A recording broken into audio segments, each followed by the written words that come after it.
Nithyanandam Paramasukhadam Kevalam Jnanamurtim Dvandvatitam Gagana Sadrisham Tattvamasyaadilaksham Ekam Nityam Vimalamachalam Sarvadhi Sakshibhutam Bhavatitam Trigunarahitam Satgurum Tam Namami. Welcome to Nithyananda Yoga, where we transcend the limits of conventional practice and dive deep into the source of our being, drawing from the original source of yoga itself. Today, we are embarking on a journey of a simple 308 asanas, the Dvitiya Vinyasa Krama. But it's not just about contorting the body or mastering complex postures. It is about connecting in oneness with the cosmos. Your body will be like wax, moldable and pliable. Today, as we embark on this journey, shed the notion of limitations. Forget the boundaries imposed by your bone and flesh. Instead, recognize yourself as the very source material of the cosmos, the consciousness from where we all come from. With each movement, you will not just be stretching muscles, you will be reaching into the depths of your consciousness. Visualize yourself as a sculptor, crafting your form with intention and precision. Want to grow 4 inches taller by the end of this session? Believe it, for your body is a wax waiting to be molded as per your intention. There is only one enemy towards this that we have built within each one of us, that is the parasites of negativity. Every muscle you have built in the moment of anger, of anxiety, of pain, of incompletion becomes the boundary of your consciousness. Today, we embark on a journey to detoxify ourselves, make us experience our original nature as divine. So as we go through these 12 components, which is so unique to Nithyananda Yoga, from the original source, the Vedas and Agamas, remember, you are not bound by limitations. You are the creator of your reality. Embrace your true nature. Let us sculpt our beings into an epitome of strength, flexibility, and bliss. Welcome to a transformative experience like no other, Nithyananda Yoga. There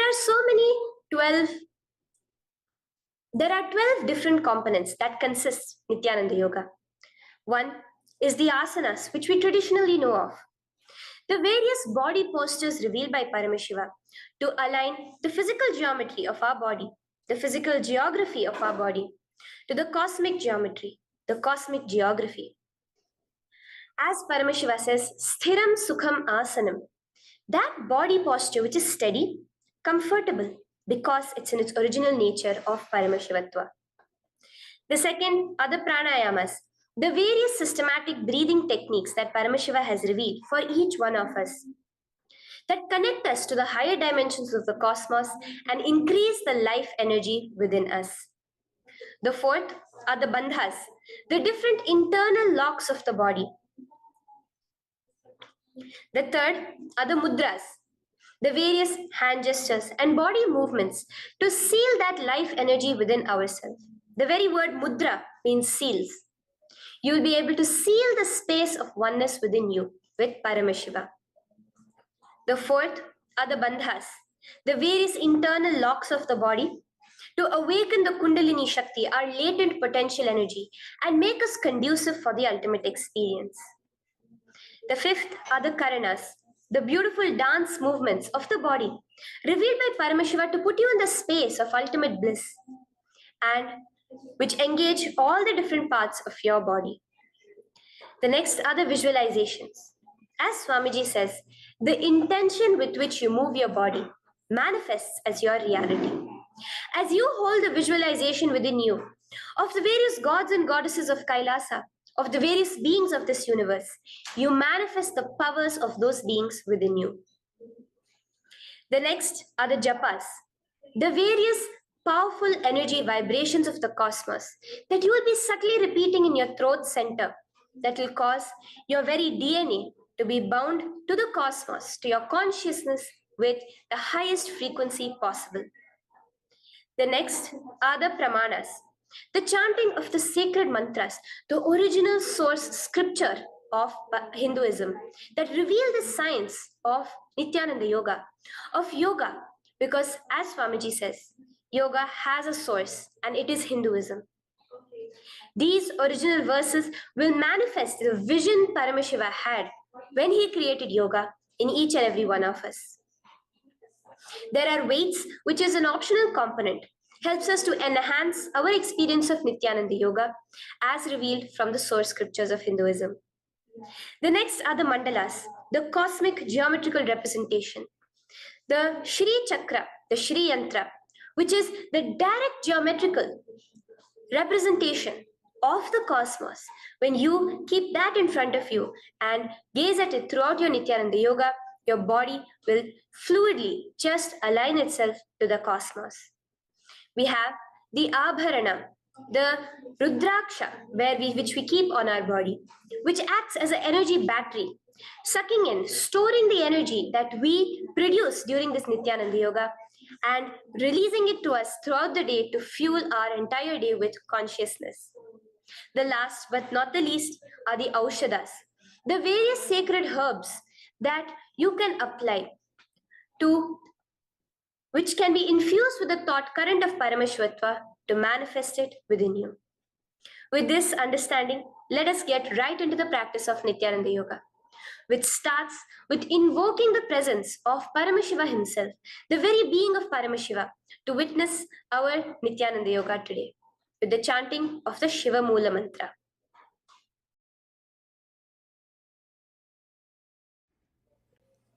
Let us now chant the Shiva Moola Mantra 11 times internally. Om Ham Hom Shivaya Namaha. Om Ham Hom Shivaya Namaha. Om Ham Hom Shivaya Namaha. Om Ham Hom Shivaya Namaha. Om Ham Hom Shivaya Namaha. Om Ham Hom Shivaya Namaha. Om Ham Hom Shivaya Namaha. Om Ham Hom Shivaya Namaha. Om Ham Hom Shivaya Namaha. Om Ham Hom Shivaya Namaha.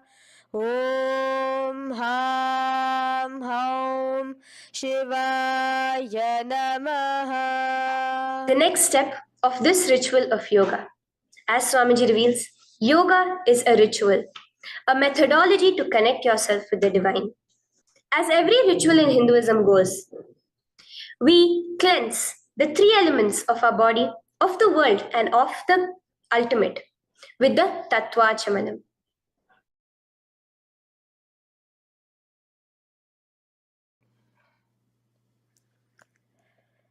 The next is the Tattvachamanam. So now I request all the participants to have the Panchapatram and the Uddharani, the traditional cup and the spoon filled with some fresh water. Now,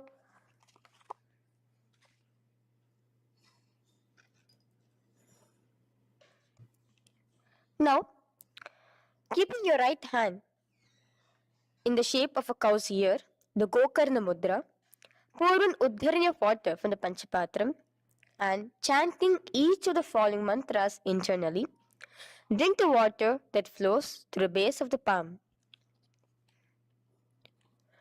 Om Atmatattvam Shodayami Svadha.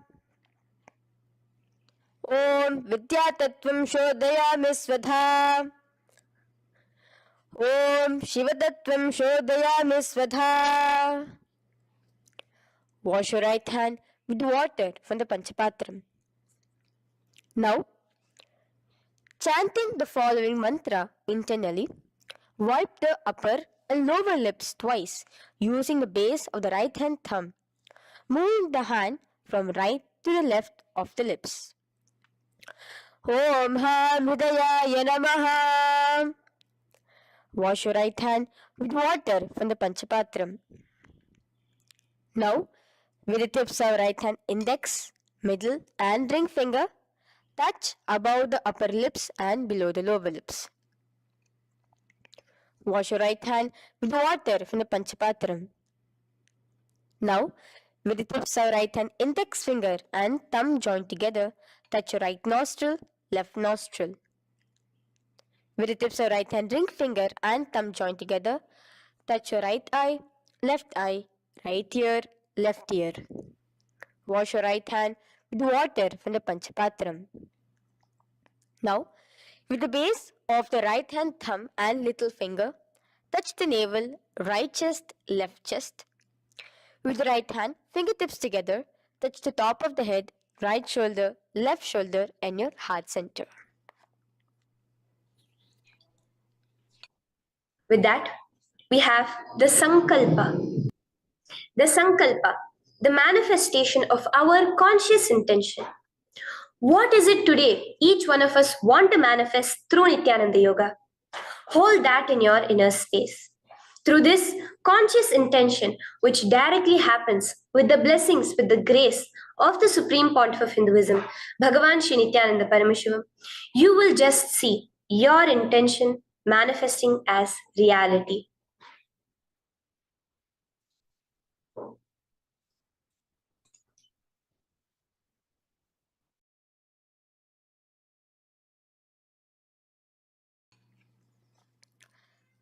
The next is the Sankalpa, the conscious resolution. So now I request all participants now to, with your right hand, cover your left palm, which is the Sankalpa Mudra, and keep both the hands on the right thigh. Continue to keep this mudra till the end of the Sankalpa.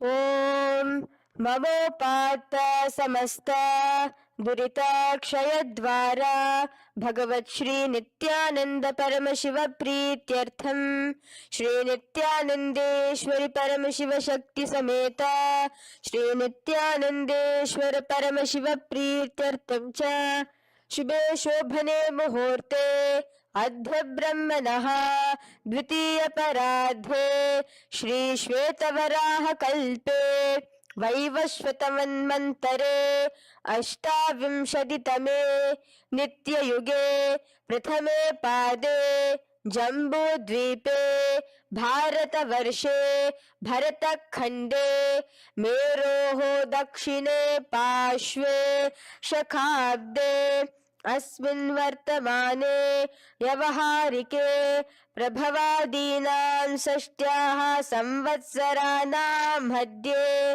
शुभनाम संवत्सरे शुभायने शुभऋतौ शुभमासे शुभपक्षे शुभतिथौ शुभवासरयुक्तायां शुभनक्षत्र शुभयोग शुभकरण एवं गुणविशेषण विशिष्टायाम् अस्यां शुभदितौ श्री कैलासोन्नत द्वादशांत श्यामला पीठारूढ़ श्री मीनाक्षी सुंदरेश्वरा भिन्न स्वरूप परशिव पुत्र रत्न कुमार गुरुमन्य तुल्यावतार श्री पार्वती स्तन्यपान लब्ध दिव्य ज्ञान विश्रुत सकल निगमागम सारभूत द्राविड वेद प्रवक्त्रे श्रीमत् परम शिव करुणा समधिगत मुक्तामय चतुरश्रयान गीयमान छत्र चामर श्री चिन्ह काहलादि समस्त बिरदावल्यलंकृत ज्ञान विज्ञान चक्रवर्ती सर्वजन संग सद्यो निर्वाण दीक्षा व्याप वर्ग वर्ष विश्रान जीमूत परमत कलभ केसरी शैव सिद्धांत स्थापनाचार्य श्री राजाधिराज पांड्य महाराज गुरु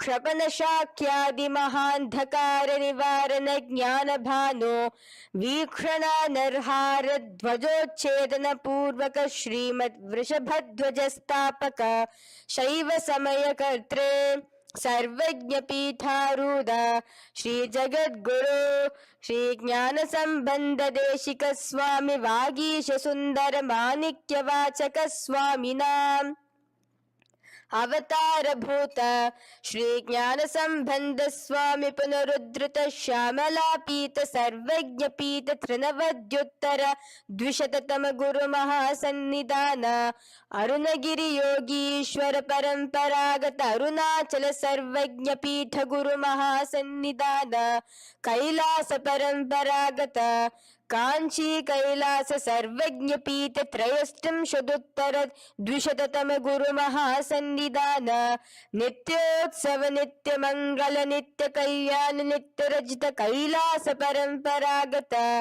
आदि कैलास नित्यानंद पीठ महासंस्थान महासिंहासन पीठ कर्त्रे साक्षात् श्री परमशिव समुद्भूत कैलास परंपरागत वैवस्वत मुनि इक्ष्वाकु हरिश्चंद्र भगीरथ श्रीरामचंद्र सूरसेन इत्यादि अनवच्छिन्न सार्वभौम चक्रवर्ती परंपरागत चतुष्षष्टि योगिनी मंडित चतुष्षष्टि संप्रदाय प्रवर्तक मनुधर्म शासन सूर्यवंश प्राप्त सर्वज्ञ पीठ सुरांगी साम्राज्य मूढ़ाभिषिक्त चूड़ामणे साक्षात् श्री परमशिव समुद्भूत कपिल महागुरु पुनरुद्धृत महानिर्वाणि पीठ अष्टोत्तर सहस्र श्री महामंडलेश्वर साक्षात् श्री परमशिव समुद्भूत श्री महागणपति समारंभ अनवच्छिन्न पीतादीश्वर गुरु परंपरा प्राप्त अतल पीता अष्टोत्तर सहस्रतम अष्टोत्तर सहस्र श्री अतल पीताधीश्वर धर्म मुक्ति स्वर्गपुर स्वर्ण पीता त्रयोविंश गुरु महासन्निधान कैलास परंपरागत आदिपीठ सर्वज्ञ पीठ जगद्गुरु श्री कैलास पुनरुद्धारक श्री कैलास परमाचार्य श्रीमत् परमहंस परिव्राजकाचार्य वर्य सच्चिदानंद प्रणव स्वरूप श्रोत्रिय ब्रह्मनिष्ठ श्रीमद् जगद्गुरु श्री भगवत श्री नित्यानंद परमशिव श्री ज्ञान संबंध देशिक परमाचार्य स्वामिनां प्रीत्यर्थं तेषां पादारविन्दयोः भक्ति सिद्ध्यर्थं गुरुकृपा कटाक्ष सिद्ध्यर्थं क्षेम स्थैर्य वीर विजय आयुरारोग्य ऐश्वर्याणाम् अभिवृद्ध्यर्थं धर्मार्थ काम मोक्ष चतुर्विध फल पुरुषार्थ सिद्ध्यर्थं समस्त दुरितोपशान्त्यर्थं समस्त मंगलावाप्यर्थं भगवत श्री नित्यानंद परमशिव प्रसादेन सकुटुम्बस्य ज्ञान वैराग्य जीवन मुक्ति प्राप्त्यर्थं भगवत श्री नित्यानंद परमशिव कृपा कटाक्षेण पूर्ण आरोग्य युक्त दृढ़गात्र यौगिक शरीर सिद्ध्यर्थं परमशिव शक्ति आविष्करणार्थं नित्यानंद योगाभ्यासं करिष्ये. Now wash your right hand with water from the Panchapatram. Om Apaupasprisya. Now, let's get started with the asanas. Okay? Sit first in a cross-legged position on the ground in Sukhasana. Bring your hands into the Bindu Mudra with your thumbs and index fingers touching each other. Place it on top of your knees. Here we have the Kumbhaka, the Pranayama of Samana Kumbhaka. As you inhale and exhale, visualize flames licking up your spine. Do the bandhas, the locks, the Mahamudra Bandha, all three of the bandhas, where you are doing the Jalandhara Bandha, tucking in your chin to your chest, the Udyana Bandha, sucking in your stomach, and the Moola Bandha, clenching your perineum. For the first set of asanas, we have the japa Soham, which you'll be repeating in your throat center. As you do Sukhasana, visualize Lord Shiva in your inner space. The next asana is Parvatasana. Now, from the seated position, bring both your feet to the opposite thighs. Clasp your hands together in front of your heart center in the Anjali Mudra and raise it above your head. Keep your hands as straight as you can. Continue the Samana Kumbhaka and the Japa of Soham. Remain with all the three bandhas, the chin to your chest in Jalandhara Bandha, the stomach tucked in Udyana Bandha, and the clenched perineum in Moola Bandha. Here, visualize yourself as Mount Kailash. The next asana is Hali Pavasana. Now slowly bring your feet together in front of your body as you stretch it out a little further away. Now bring your hands behind your back and clasp the left hand by your right. Lean forward, placing your forehead on the ground as you continue to engage all the three bandhas. Here, gaze at your nose. Visualize Swamiji, the Supreme Pontiff of Hinduism, in your inner space. Now in a similar position from Hali Pavasana, just release your hands, slightly get up and bring your hands in front of your body. Place them on the ground, cupping your hands, making a hollow in Nagi Pavasana. Visualize yourself as a snake, gazing at your nose. Continue the Japa, the Pranayama and all three bandhas engaged. Now, raise up. This is Kokilasana. Hold your big toes with your index and middle finger in the Prana Mudra. Stretch your legs straight out and upwards. Cross it into Padmasana. Bring it to your opposite thighs. Lean forward and down onto your elbows. Again, tuck your chin into your chest, suck in your stomach and clench the perineum in the Mahamudra Bandha. Visualize yourself as a bird in Kokilasana. The next is Nithyananda. Now, raise up again. Bring one ankle to the top of the opposite knee. Hold the elbows with your hands. Hold the respective elbows with the opposite hands. Again, engage all the three bandhas and rotate your arms in a circular motion. Keep the spine completely straight and gaze towards your nose. Visualize Swamiji, the Supreme Pontiff of Hinduism, in your inner space. Next is Gajasana. Press your hands onto the ground. You can bring your feet a little back as you raise yourself up, your hips up high. Lower your head and then chest, scooping your body forward again and again. Here, engage the Udyana Bandha, where you suck in your stomach along with the Moola Bandha, clenching the perineum. Visualize yourself as an elephant. Gajasana. Now stop the movement slowly. In another dynamic asana, which is Rikshasana, you will start alternatively pressing the heel of one foot onto the ground while lifting the other heel up. Repeat this again and again. The next is Vaishyasana. Now slowly come to a standing position. Stand tall on the tips of just your big toes. Keep your head neck straight line. And bring the middle, index and ring fingers to your heart in the Hridaya Mudra. Continue engaging the Udyana Bandha. Visualize Swamiji in your inner space. Here we have a very interesting movement, which is the Karanas, the dance movements. So the first Karana is Urdhva Janu Karana, which literally means the raised knee. So now stand in the Aramandi position, which is your heels touching together, the toes facing outwards, almost at a 45-degree angle.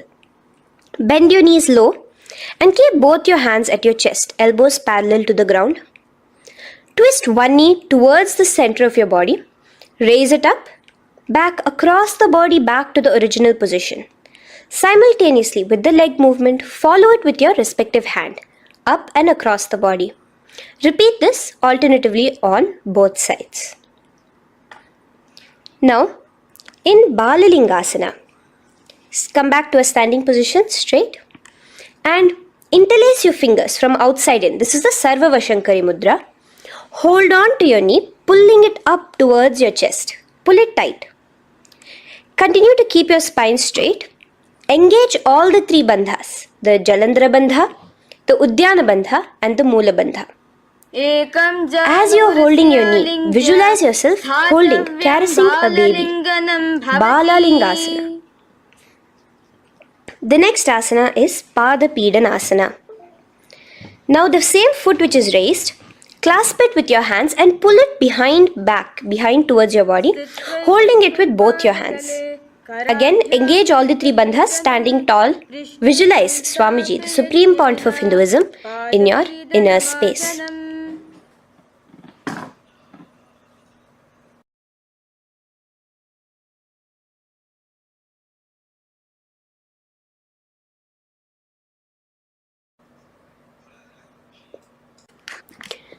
From here, let's enter into Natarajasana. Now, the same foot you're already holding behind your back, twist the same hand of that leg inwards and pull the leg back. Extend the opposite hand forward with the index and thumbs together, again in the Bindu Mudra. Now, pull the foot back and up while leaning forward in Natarajasana. Hold your balance here. Here you will be engaging only the Moola Bandha, visualizing yourself as Lord Nataraja, the Lord of Dance.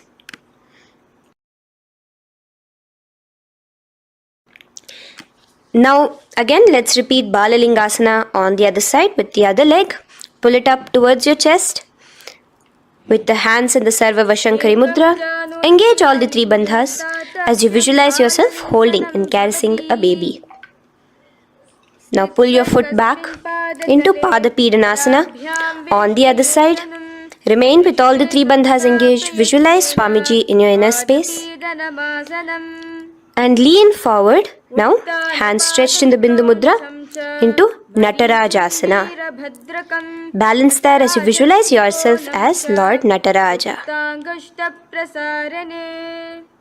Now, come back to a standing position. Release your leg. Gain your balance. As we enter into the Ardharechita Karana. Now again bring yourself to the Aramandi position, heels together, toes pointed outwards and knees bent. Now from this position, bring your right foot onto the tips of the toes behind the left heel. The heel should be up. Bring your left hand towards your chest, parallel to the ground again, and extend the right arm out and wide like a pendulum. Bring it back towards your chest.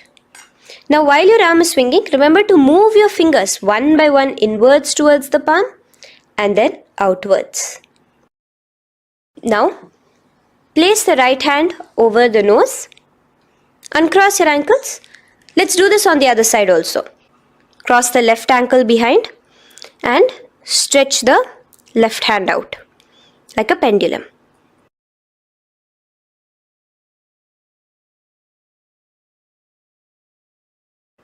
Bring it to your nose and cross the ankles. Now let us enter into the skeleton dance. It's a very powerful meditation. It cleanses the muscle memory. Any patterns which are there within your muscle memory can be completely wiped out through this skeleton dance. Just 2 simple steps. Now stand straight, visualize yourself as a skeleton. You can close your eyes. Just visualize yourself as pure bones. There are no muscles, no veins, no nerves, tissues, organs, nothing. Just bones, a skeleton form. And shake your body intensely. As a skeleton, you are moving yourself wildly, intensely. Just shake it all out. Move your hands, move your legs, your head. Let there be no bone in your body untouched. Just move it. Move wildly, shake. Literally feel yourself throwing all the patterns out of your system with the intensity of your shaking.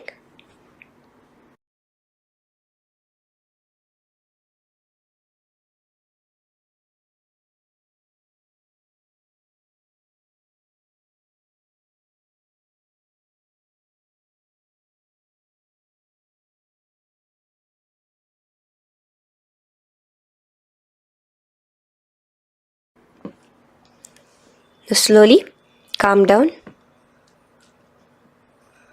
Take a few steps, gain your breath back. That's a powerful meditation we did. Let us do the next Karana. Again, come back to a standing position. Do the Aramandi. Your toes outwards, knees bent with your feet together. Now here, raise your hands above your head. Keep your palms completely straight and cross the wrists with the palms facing forward and the back of the hands outward. Now from the crossed wrists, uncross the wrists, spreading your arms out wide while you turn your hip towards the side. Turn by the waist sideways. Bring your hands back over the head and turn on the other side. Repeat this on the other side. Do it again.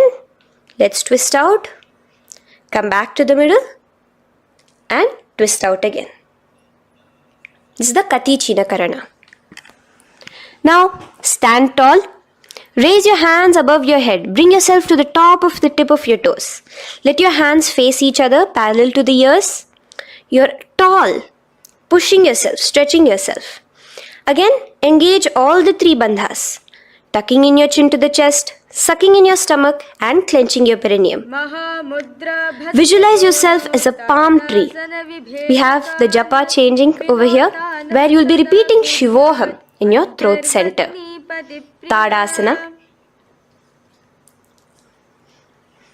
Now, as we enter into Uttanasana, relax and lean forward, bringing your hands on by the ground next to your feet.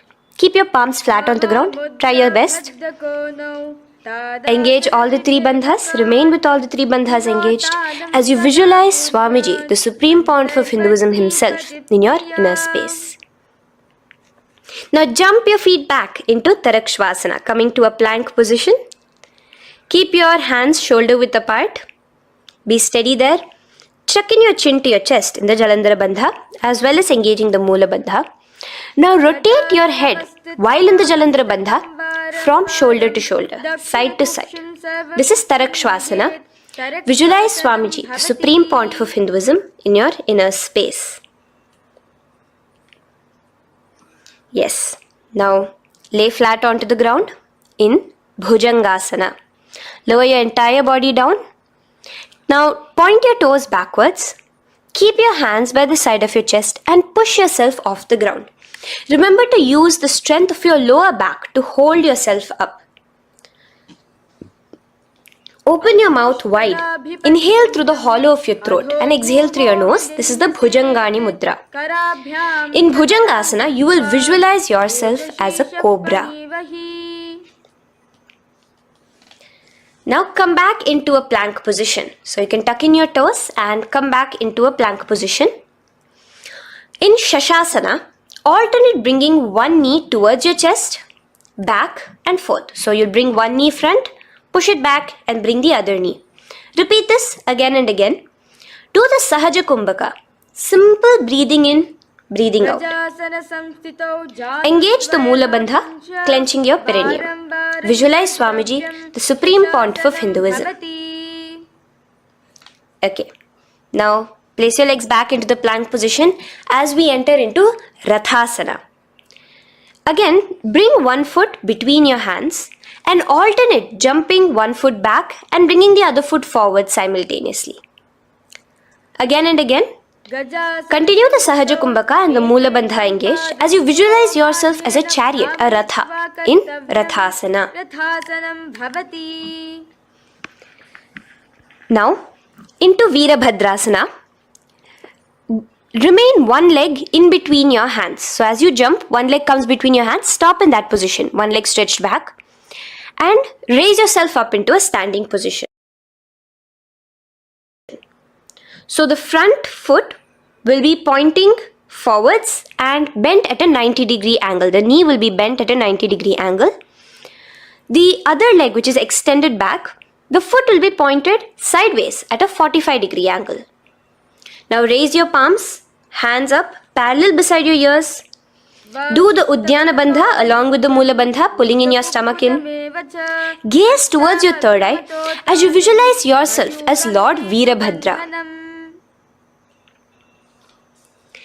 Now relax down, switch your legs around and let us do Veerabhadrasana on the other side. Stretch your hands up, gaze towards your third eye, suck in your stomach in the Uddiyana Bandha and visualize yourself as Lord Veerabhadra. Okay, bring your feet together now. Let us move into Vrikshasana. Now stand tall, gain your balance here slowly. Bring one foot towards the inner thigh. Bring your palms together, raise them up above your head in the Anjali Mudra. Keep your elbows as straight as you can. Again, continue the Uddiyana Bandha, sucking in your stomach. Gaze forward, hold your balance, visualize yourself as a tree, the stability of a tree in Vrikshasana. Now, slowly bring your hands down. Now the foot which is in your inner thigh, bring it towards the opposite, to the root of the opposite thigh. Bring your hands in the Namaskar Mudra in front of your heart center together and visualize yourself here as Lord Garuda, just engaging the Mula Bandha alone here. This is Garudasana. Now let us repeat Vrikshasana on the other side. Slowly put your foot down. Bring the other foot to the inner thigh. Raise your hands above your head. Suck in your stomach in the Uddiyana Bandha and visualize yourself as a tree. Let's repeat Garudasana on the other side. Slowly bring the foot to the opposite thigh and lower your hands to be in front of your heart center. Release the Uddiyana Bandha, just engaging the Mula Bandha, clenching your perineum. Visualize yourself as Lord Garuda, the eagle vehicle of Lord Mahavishnu. Okay, bring both your feet to the ground now and spread them far apart from each other. Now keep one leg toes pointing forward and the other set of toes pointing sideways. Straighten your arms out parallel towards the ground. Bring your front arm down towards the front foot, beside your foot, while the other arm extends towards the sky. Visualize yourself as a triangle in Trikonasana. Now raise up and let's repeat Trikonasana on the other side. Switch the position of your legs around and go forward. The other arm raised towards the sky. Visualize yourself as a triangle. Now come back to a standing position. Bring your feet together. We are having another Karana, the Nikuttaka Karana. Bring yourself to the Aramandi position. Feet together, knees out wide. Here now bring your hands towards your chest, but keep both your palms parallel towards each other. Bring your right foot onto the toes with the heels up and simultaneously bringing the right hand towards the top. Now drop the right foot, simultaneously lifting the left foot onto the toes and switch the hands position. Now the left hand is on the top and the right hand is on the bottom. Repeat and let us do this repeatedly. Okay, relax now, come back to a straight position and sit down onto your toes. Sit on your heels with your toes on the ground, knees raised up off the ground, together in front of you in Angushtasana. Bring your hands together in the Namaskara Mudra in front of your heart center. We have a very interesting pranayama over here, which is the Bhramari Kumbhaka, where you will be subtly buzzing like a bee as you do this asana. The japa we'll be entering into is Sadashivoham. In Angushtasana, engage the Mula Bandha as you visualize Swamiji, the Supreme Pontiff of Hinduism, in your inner space. Now in the same position, slowly bring your hands to the ground.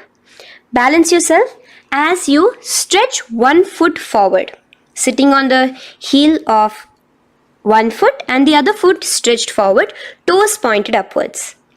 Bring your hands to the Vara Mudra, just the tips of the finger on the ground while the palm faces forward, both your hands. Continue to engage the Mula Bandha, clenching the perineum as you visualize Swamiji, the Supreme Pontiff of Hinduism, in your inner space. Now, stretch, the leg is stretched forward, right? Stretch the same hand, the respective hand forward and clasp onto the big toe of that foot in the Prana Mudra with your index and middle fingers. The other hand, bring it to the back of the respective heel in Vidhunanasana as you visualize Swamiji in your inner space. Okay, bring your 2 feet back together as we repeat Saurasana on the other side. Stretch your left leg forward now. Palms in the Vara Mudra on the ground. Visualize Swamiji in your inner space. And lean forward into Vidhunanasana on the other leg. Clasp your toes. Bring the other hand to the back heel. Continue to visualize Swamiji.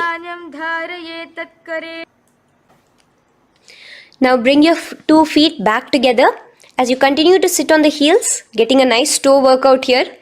Balance on your toes, bring your knees together in front of you. Now place your palms on top of the respective knees with the hands facing upwards, the palms facing upwards. Leave a slight gap between your palms and knees.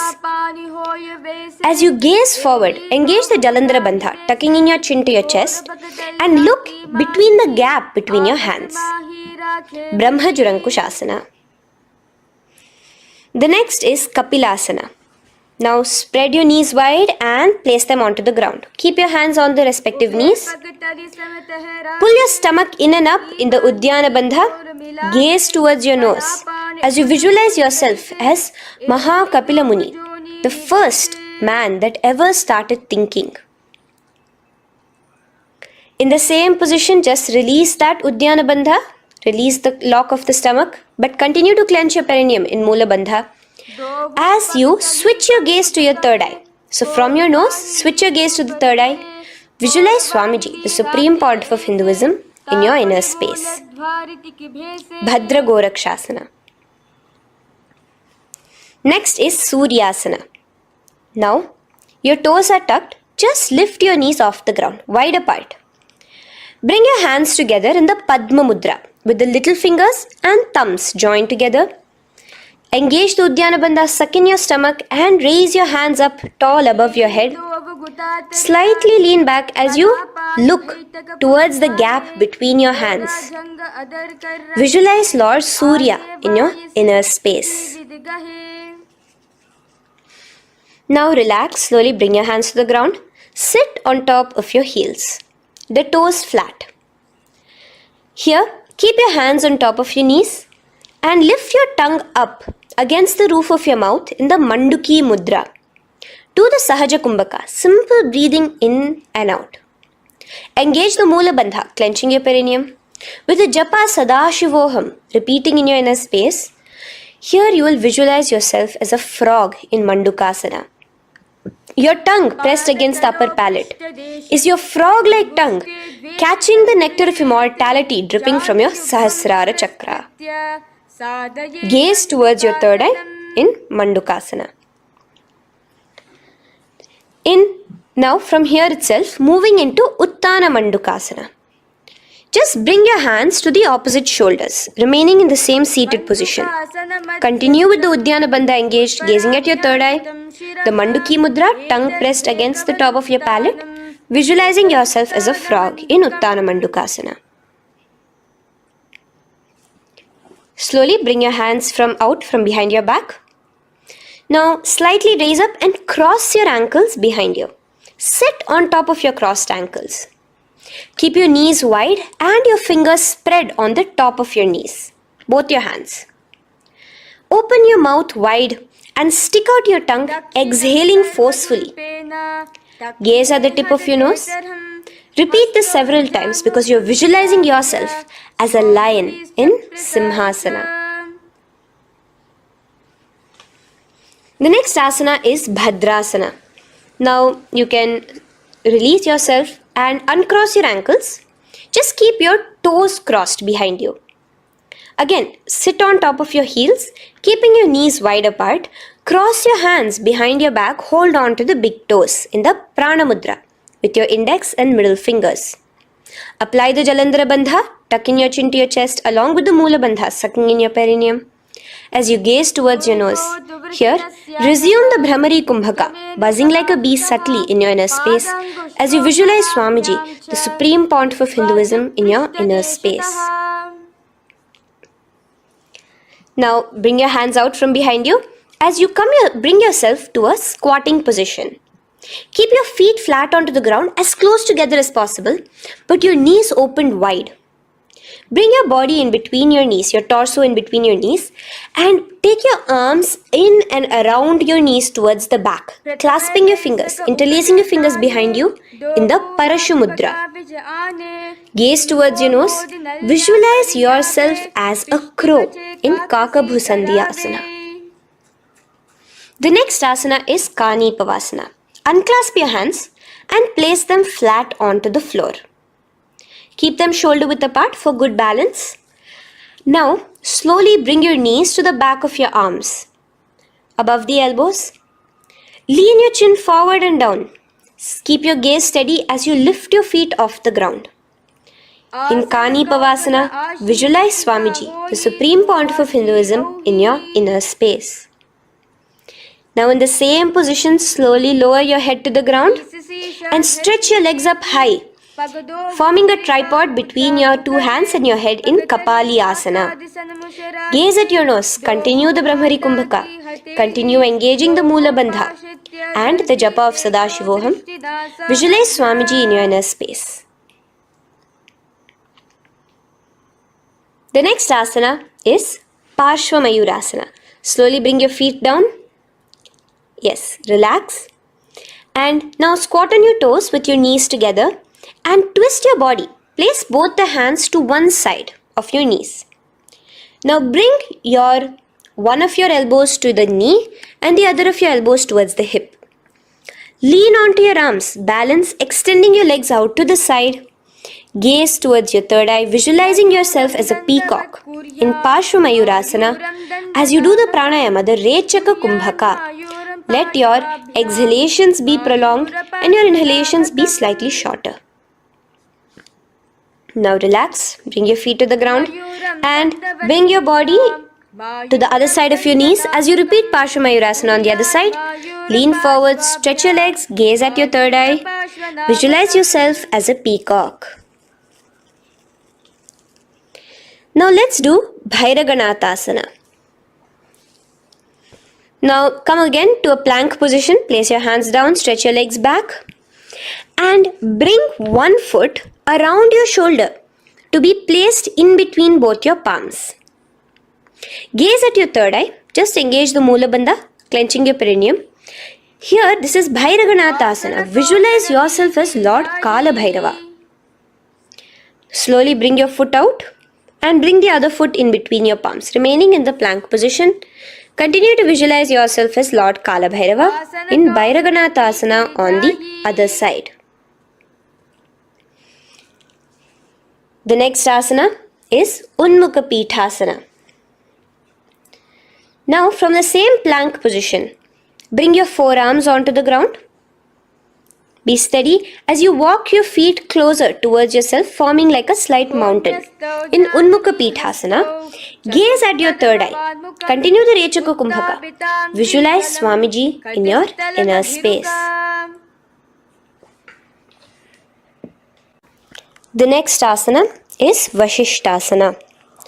Now, just raise yourself onto one of your hands. So, release your forearms off the ground and raise yourself onto your right arm. And keep your body completely parallel to the ground as you raise your left arm straight above your head. Visualize yourself as Rishi Vashishta as you do the Vashishthasana. Gaze towards the hand on the top. Now slowly bring that hand down. As you switch the hands, bringing your right hand up towards the sky. Balance there, completely straight on your toes. As you visualize yourself as Rishi Vashishta, the Guru of Bhagavan Sri Rama.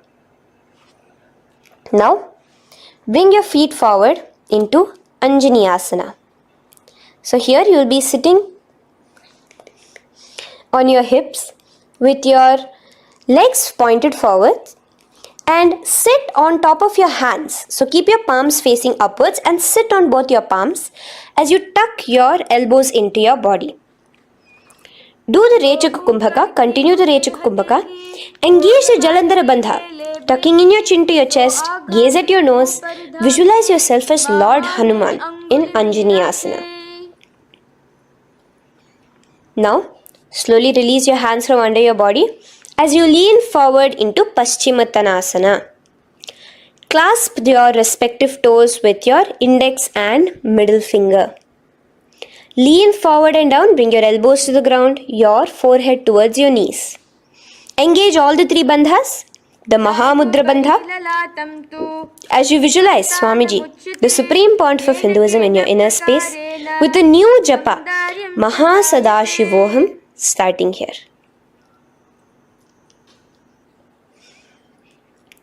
The next is Ugrasana. Now, you can raise up and clasp your hands behind your neck in the Parashamudra. Interlace both your fingers. Lean forward and down, bringing your forehead to your knees and your elbows onto the ground. Again, engage all the three bandhas in the Mahamudra Bandha as you visualize Devi Kali in your inner space in Ugrasana. The next is Marichi asana. So raise up and keep one leg pointed forward while you bring the other leg towards the groin, the knee pointed upwards. Place the foot flat on the ground. Now lean forward, bring both your hands, wrap your arms around the raised knee, clasping your hands behind the back together. Bring your chest to the thigh with your head towards the knee. Here engage just the Mula Bandha, sucking in your perineum, as you visualize yourself as Rishi Marichi in Marichi asana. The next asana is Mahamudrasana. Now slowly raise up and the raised knee, let it rest by your side with your leg towards the inner thigh of the opposite leg. Now again reach down, hold your foot, bring your elbows to the ground, your forehead to your knees. Engage all the three bandhas in the Mahamudra Bandha. Gaze at your nose, visualize Swamiji himself in your inner space. Raise up. Let's repeat Marichi asana on the other side. Bring the other foot straight while the other foot comes into the groin. Knee up. Lean forward, clasping your hands behind your back. Visualize yourself as Sage Marichi. Now from here, raise up, engage all the three bandhas as you let your knee fall to the side. Lean forward, clasping the foot. Gaze at your nose. Visualize Swamiji in your inner space in Mahamudrasana on the other side. Now, bring yourself to a seated position. Sit and bring the soles of your feet together. Bend your knees and keep your heels as close towards you as possible. While try to touch your knees to the ground. Clasp your feet together with both your hands. Maintain a straight spine. Gaze towards your nose in Bhadrasana 2. Visualize Swamiji, the Supreme Pontiff of Hinduism, in your inner space. The next asana is Gwali Pavasana. Now, keeping your feet together, just bring your hands towards the respective knees. Just lightly place them there. Tuck your chin to your chest in the Jalandhara Bandha, continuing to engage the Mula Bandha, clenching your perineum. As you gaze at your nose, visualize Swamiji, the Supreme Pontiff of Hinduism, in your inner space. Now, push your soles slightly further away from you. The joined feet, push it further away from your body. And lean forward, keeping both your hands, the fingers inside of the feet. Hold the soles of your feet. Lean forward and down. Bring your forehead to the ground. Gaze at your nose. Visualize the Yoni Mandala in your inner space in Joni Asana. The next is Midiki Pavasana. Raise up. Stretch your arms out wide beside your body as you lean forward, your arms going over your knees. Bring your forehead to your feet. Continue to gaze at your nose. Visualize Swamiji, the Supreme Pontiff of Hinduism, in your inner space.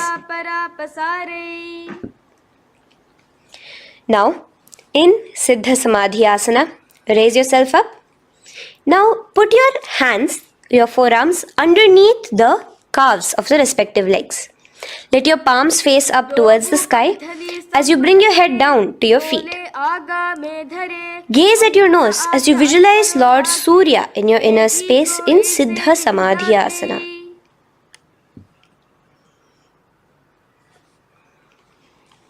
The next asana is Chiniki Pavasana.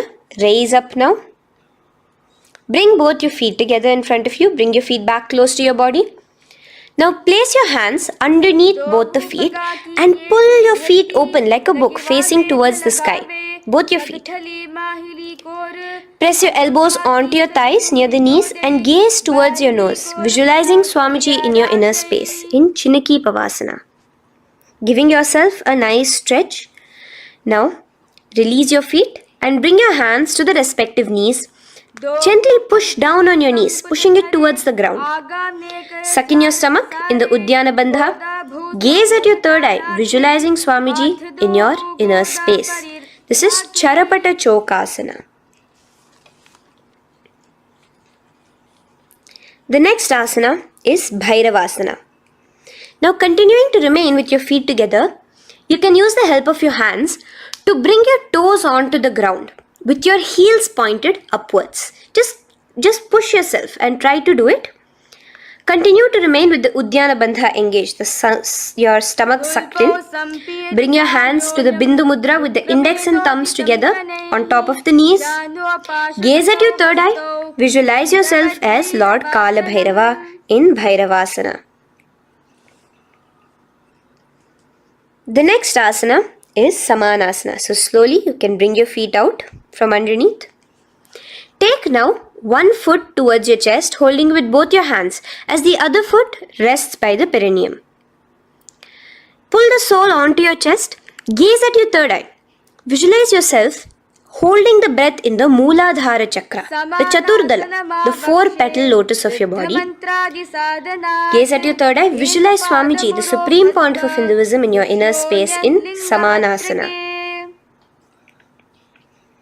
From here, let's move into Apanasana.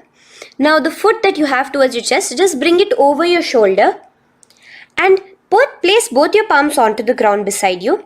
As you lift the leg by your perineum, stretch it out and lift it up high into the sky in Apanasana.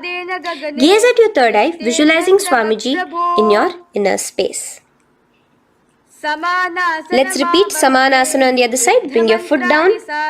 Clasp the other foot towards your chest. Gaze at your third eye, visualizing Swamiji in your inner space. And bring the foot onto your shoulder as we repeat Apanasana on the other side. Stretch your leg out straight in front of you, up high towards the sky, gazing at the third eye, visualizing Swamiji in your inner space. Okay, relax slowly. Let's move into Gomukhasana. Now, sitting in a seated position, cross one leg over the other, like over, and align the knees together at the center of your body and the feet by the opposite hips. Place both your hands on top of the stacked knees. Gaze at your nose. Here we have a beautiful pranayama, very cooling pranayama, which is the Sheetkari pranayama, where you will be inhaling through your clenched teeth with your tongue pressed against behind your teeth and exhaling through your nose, creating a hissing sound. The japa will be for the next sequence of asanas. Om Nithyananda. Visualize the face of a cow in Gomukhasana. Now, keep your knees crossed. From the knees, bring your hands towards the respective toes on the side of the body. Clasp the big toe in Pranamudra. Suck in your stomach in the Uddiyana Bandha. Visualize yourself as Rishika Anasuya in Anasuyasana. Now in Anusuyasana 2, just bring your hands behind your back, clasped together, interlaced fingers in the Paramashivoham. Lean forward and down. Try to bring your nose to touch the ground in front of you. Just visualize yourself as Rishika Anusuya and gaze at your nose. Anusuyasana 2. Raise yourself up now. Now bring one foot towards the perineum, knee resting on the ground. Raise your other foot with the foot in front of the lying down foot, knees pointed upwards towards your chest. Place your hands on the respective knees. Keep your spine tall, chest out. Gaze at your nose. Visualize yourself as Lord Garuda, the eagle vehicle of Bhagavan Mahavishnu. Garudasana 2. From here, moving into Naradasana. Now, keep both your hands, bring both your hands behind your neck and clasp them in the Parashamudra. Interlace your fingers behind your neck. Twist outward of the raised knee. Just keep your whole body outside of the raised knee. Gaze towards your third eye, visualizing yourself as Devarishi Narada in your inner space.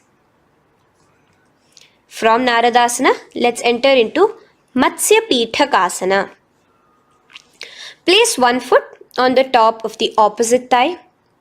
Wrap your respective arm across the knee, holding on to the opposite shin. Extend the opposite hand straight. Hold on to the respective toe with the index and middle fingers in Prana Mudra. Gaze towards your nose. Visualize Matsyavatara, the fish form of Bhagavan Mahavishnu in your inner space in Matsya Pithakasana.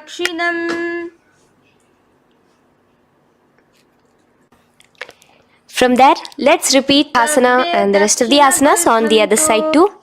So slowly you can cross your knees over to the other side in Gomukhasana. Keep your hands on the top of your knees. Gaze at your nose as you visualize the face of a cow in Gomukhasana. Continuing into Anusuyasana on the other side, bring your hands to your toes. Suck in your stomach in the Uddiyana Bandha. Gaze at your nose, visualize yourself as Rishika Anusuya. And lean forward, bringing your hands behind your back in Anusuyasana 2. Interlace your fingers in the Parashamudra. Continue to gaze at your nose, visualizing yourself as Rishika Anusuya. As you relax the Uddiyana Bandha, just clenching the Mula Bandha alone. Raise up, bring your feet together in front of you as we enter into Garudasana 2. Place your hands on the respective knees. Stay straight. Visualize yourself as Lord Garuda as you gaze towards your nose. And twist your body out of the raised knee, hands clasped in the Parashamudra behind your neck. Gaze at the third eye, visualizing yourself as Devarishi Narada. And bring the foot to the opposite thigh as we enter into Matsya Pithakasana on the other side. Clasp your toe in Prana Mudra. Gaze at your nose, visualizing Matsya Avatara, the fish avatar of Lord Vishnu in your inner space. Now let's enter into Matsyendrasana. Remaining in the same position with one foot on the opposite thigh, place the other foot on the ground on the far side of the other thigh. Twist. Bring your elbow outside the raised knee. Keep the raised arm by your neck. Turn backwards. Gaze towards your third eye. The other hand straight out. Visualize Matsyendranatha, the great Rishi and master of Hatha Yoga in your inner space. Just switch your hands around. Straighten the hand that was originally bent and bend the other hand towards your neck. As we enter into Kubhasana, visualize yourself as a camel. Continue to gaze at your third eye. Now, straighten out both your hands straight out in the same position. Continue to gaze at your third eye, visualizing Matsyendranatha, the master of Hatha Yoga in your inner space. Now, slowly take your foot off from the thigh. As we enter into Matsyendrasana on the other side, bring the other foot to the thigh. Place the other foot on the far side. Twist, bringing your elbows outside of the raised knee, hands on the head. The other hand stretched out back. Twist, gazing at your third eye. Visualize Matsyendranatha in your inner space. Switch the hands around as we enter into Kubhasana on the other side. Remember to visualize yourself as a camel. Now stretch both your hands out in Matsyendrasana 2 on the other side. Visualize Matsyendranatha in your inner space. Now, with one leg on the thigh, bring the other foot too to the opposite thigh in Padmasana. Place your palms on the respective knees. Engage all the 3 bandhas in the Mahamudra Bandha, tucking your chin to your chest, sucking in your stomach and clenching your perineum. We have a new pranayama here, which is the Shitali Kumbhaka, where you will continue to inhale through the teeth without creating the hissing sound, and exhale through your nose. A new japa of Om Nithyananda Mahasadashivoham starts here. Gaze at your nose in Padmasana, visualizing yourself as Bhagavan Paramashiva. Now, keeping your legs in the same position, just cross your hands over each other, clasping onto the toes with your index and middle fingers in the Prana Mudra. Gaze at your nose, visualize yourself as Devi Parvati, the consort of Lord Paramashiva in Padmasana 2. Now, uncross your hands. Take your hands and insert it into the gap between your thighs and your calves. Put both your hands within and pull it out on the other side. As you balance on your hands, lifting your whole body off the ground, visualize yourself as a rooster in Kukkutasana. Now relax. Take your hands out from inside your feet as we enter into Baddha Keki Asana.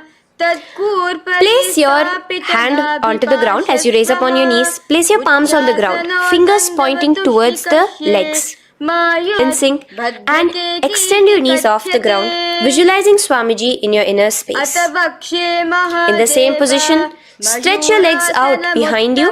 In Mayurasana, visualize yourself as a peacock. Hold your balance.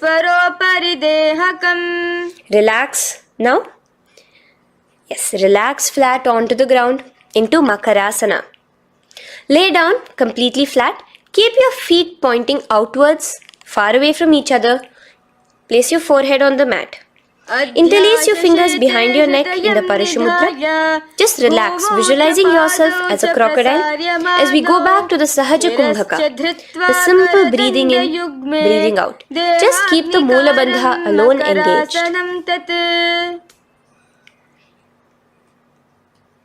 The next asana is Shalabhasana. Now lay on your stomach and place your hands on the ground beside the chest. From the laying position, raise your legs up. Use your core strength to bring your thighs off the ground. Visualizing yourself as a locust in Shalabhasana. Relax your feet down and bring your hands to your feet, pulling your feet down towards the ground beside your hips. In Ushtrasana, visualize yourself as a camel. Now slowly kick your legs back. Rise your hand is clasping your feet. Pull your feet towards the sky, lifting your chest and thighs off the ground. In Dhanurasana, gaze at your third eye. Visualize yourself as Paramashiva's bow. Relax slowly and come up to a sitting position.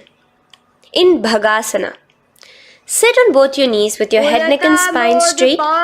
Clench your perineum in the Moola Bandha. Place your hands on top of your knees. Gaze towards your third eye, visualizing Swamiji, the Supreme Pontiff of Hinduism, in your inner space. From here, we enter into Gohyasana. We have a couple of headstand postures here, so get yourself ready. Now, place your forearms on the ground with your fingers interlocked. Ensure your elbows are at shoulder width for the best balance. Place the top of your head on the ground, holding your head with your hands. Slowly walk your toes forward until your hips are in a straight line with your shoulders, and just kick your feet up slightly. Make sure not to lose your balance. Keep your chest, toes pointed upwards. Gaze to your nose, visualizing Swamiji in your inner space. From here, stretch your legs out into Shirasasana, continuing to hold the balance there as you continue to gaze at your nose, visualizing Swamiji in your inner space. Bring your feet to the ground, relax slowly. The next asana is Podhyasana. So come to a seated position. Bring your hands behind your calves, stretching your legs up and your forehead to your knees. Visualize Swamiji in your inner space. Here we have a new Kumbhaka, which is the Bhastrika Kumbhaka, where you will be exhaling forcefully, making the sound of a bellows. Podhyasana. The japa for this next series is Om Nithyananda Paramashivoham, the Mahavakya. Relax yourself. Continuing to remain balanced with your legs up, just bring your hands to the opposite shoulders. In Parighasana, visualize yourself as a mace as you gaze towards your third eye. Now relax. Keep your elbows and palms onto the ground as your legs are raised. Visualize yourself as a boat in Naukasana. Continuing to gaze towards your third eye, remember to continue the Bhastrika Kumbhaka. Forceful exhalation. Now, continuing to keep your balance, just bring your hands to your feet and scoop your hands underneath the heels, pull it towards the chest. Keep your spine upright, gaze towards your nose. Visualize yourself as Lord Rudra in Rudrasana, the most ferocious form of Paramashiva. Now lay on your back, so you can remove your hands from underneath your feet and lay on your back. With your feet flat on the ground, knees pointed upwards. Now place your palms down. Just let your fingers touch the back of your heel. Do not clasp your feet. Lift your hips up high, pressing the feet onto the ground. Chin tucked to the chest in the Jalandhara Bandha automatically. Gaze at your nose, visualizing Swamiji in Unmukha Pithasana 2. Now lay onto the ground in Shavasana. Just lay completely flat with your palms facing upwards by the side of your body. Just unclutch from any movement happening within you. Visualize your body is dead. The Supreme Pontiff of Hinduism, Swamiji, is just liberating you. Just let your awareness, your energy completely pervade your body in the Shakti Chalan Mudra as you continue to vibrate with the Mahavakya.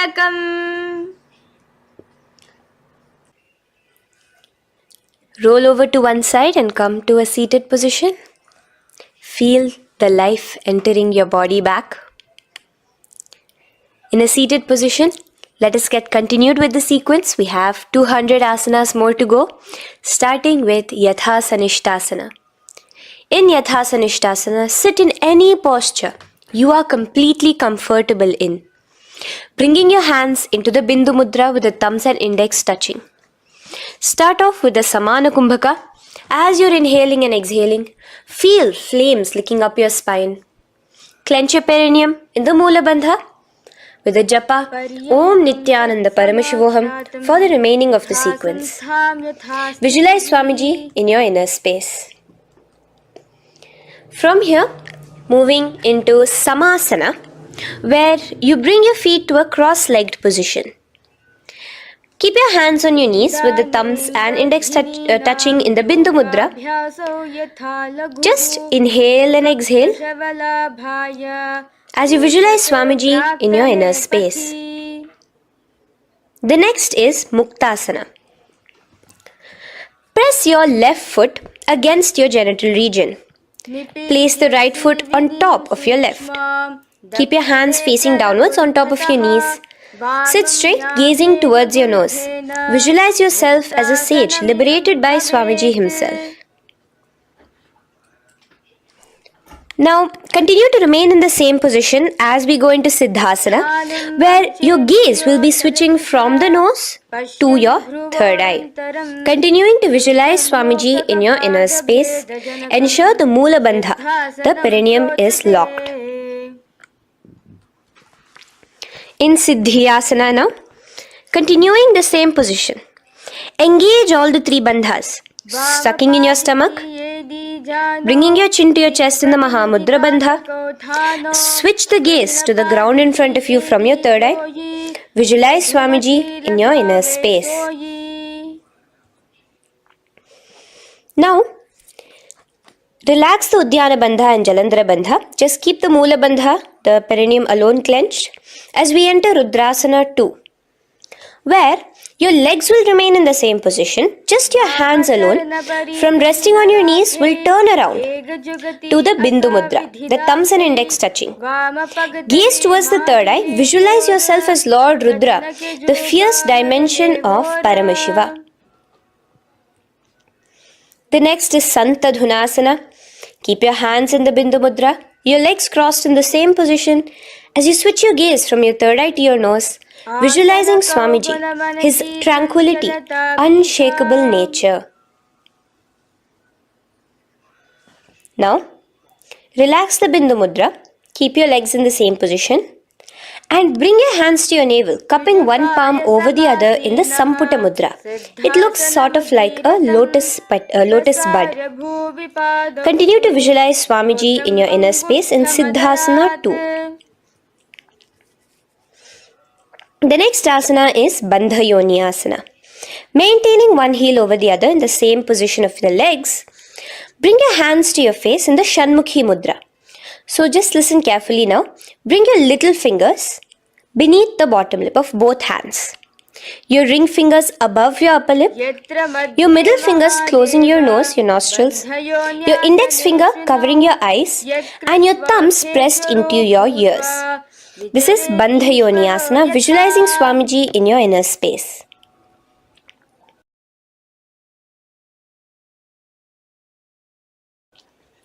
The next asana is Virasana.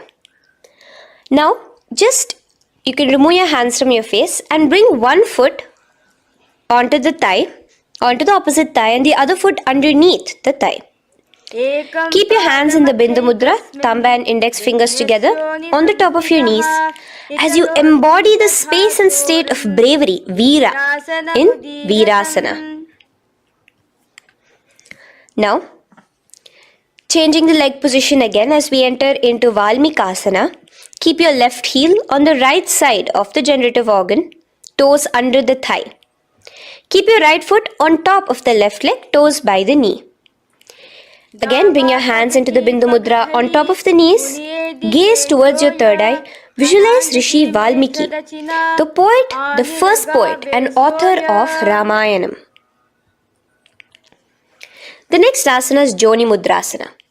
So you're going to remain here as you switch your gaze to your nose, visualizing the Yoni Mandala, a beautiful formation, divine cosmic geometry, representing Devi, Shakti, a symbol of the creative energy of the universe in Joni Mudrasana. In the same position, switch your gaze to your third eye, continuing to visualize the Yoni Mandala in your inner space. Now, let's move into Bhadrasana 3. So bring your feet, the soles of your feet together, uncross them and bring them together in front of your body. Hold it with both your hands, pulling it against you. Push your knees down towards the ground. As you gaze at your nose, suck your stomach in the Udyana Bandha. Visualize Lord Veerabhadra in your inner space. Bhadrasana 3. In the same position, we are entering into Aghorasana, where your left hand will rest on top of the left knee, while your right hand comes towards your face. Now, do the Khechari Mudra, where you are bringing your tongue towards the upper palate, gazing towards your third eye. Now, with your right hand, cover your mouth, close the left nostril with your index finger, inhale through the right nostril. Close both the nostrils, hold your breath and exhale through the left nostril in the Abhyantara Kumbhaka. Repeat this on the other side. Visualize yourself as an Aghori, completely dedicated to Paramashiva in Aghorasana. The next asana is Kaneri Pavasana. So you can distance your feet a little away from your body. As you lean forward, place your elbows onto the soles of your feet and rest your chin on your palms. Gaze at your nose, suck your stomach in Udyana Bandha. Here, continuing with the Rechaka Kumbhaka, where your exhalations are prolonged than your inhalations, visualizing yourself as a female elephant drinking water in Kaneri Pavasana. The next asana is Parasana. So now, come to a seated position, raise yourself up and keep your knees raised. Bring your hands underneath your knees, between your calves and thighs, and clasp them together. Interlace your fingers in the Parashamudra in front of your navel. Lift your feet off the mat. Visualize Swamiji, the Supreme Pontiff of Hinduism, in your inner space as you gaze at your nose in Parasana. The next asana we'll be moving into is Gopi Chandasana. Now take your hands out from in between the feet as you let your feet rest on the ground. Take your hands out from underneath your calves. Interlace your fingers around the feet with the soles of the feet together and raise it up towards your chest. Rest your knee on top of your feet. Gaze at your nose. Embody the state and space of a king in Gopi Chandasana. The next asana is Udarasana. So now just quickly release your legs, bring your hands underneath your calves and hold on to your feet again from inside out. Both your feet together. Bring your feet up to your chin, resting your chin on top of the interlaced fingers. Bring your feet to your chest, gaze at your nose, visualizing your body, the Supreme Pontiff of Hinduism, free from any defects in Udarasana. Now, in the same position, just lift your legs up towards your head. Let the top of your hands come towards the top of your head, your forehead.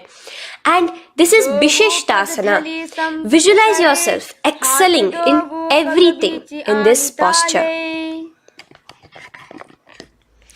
Now, slowly relax. Keep your hands underneath your shins as you take your hands up to the shoulder, pulling your hand and interlacing your fingers behind your neck. In Bhujasana, visualize yourself as a cobra. The next asana is Kalyanasana.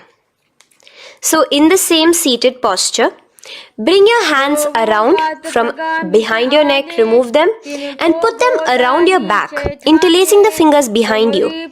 Gaze at your nose. Visualize yourself as a beautiful, auspicious goddess in Kalyanasana.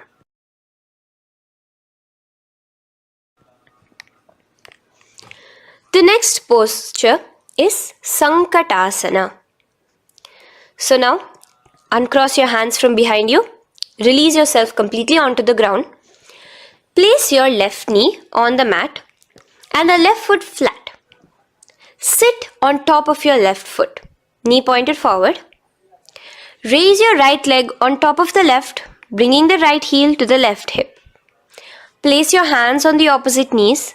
Here, do the Ujjayi Pranayama. As you inhale and exhale, make the sound of an ocean.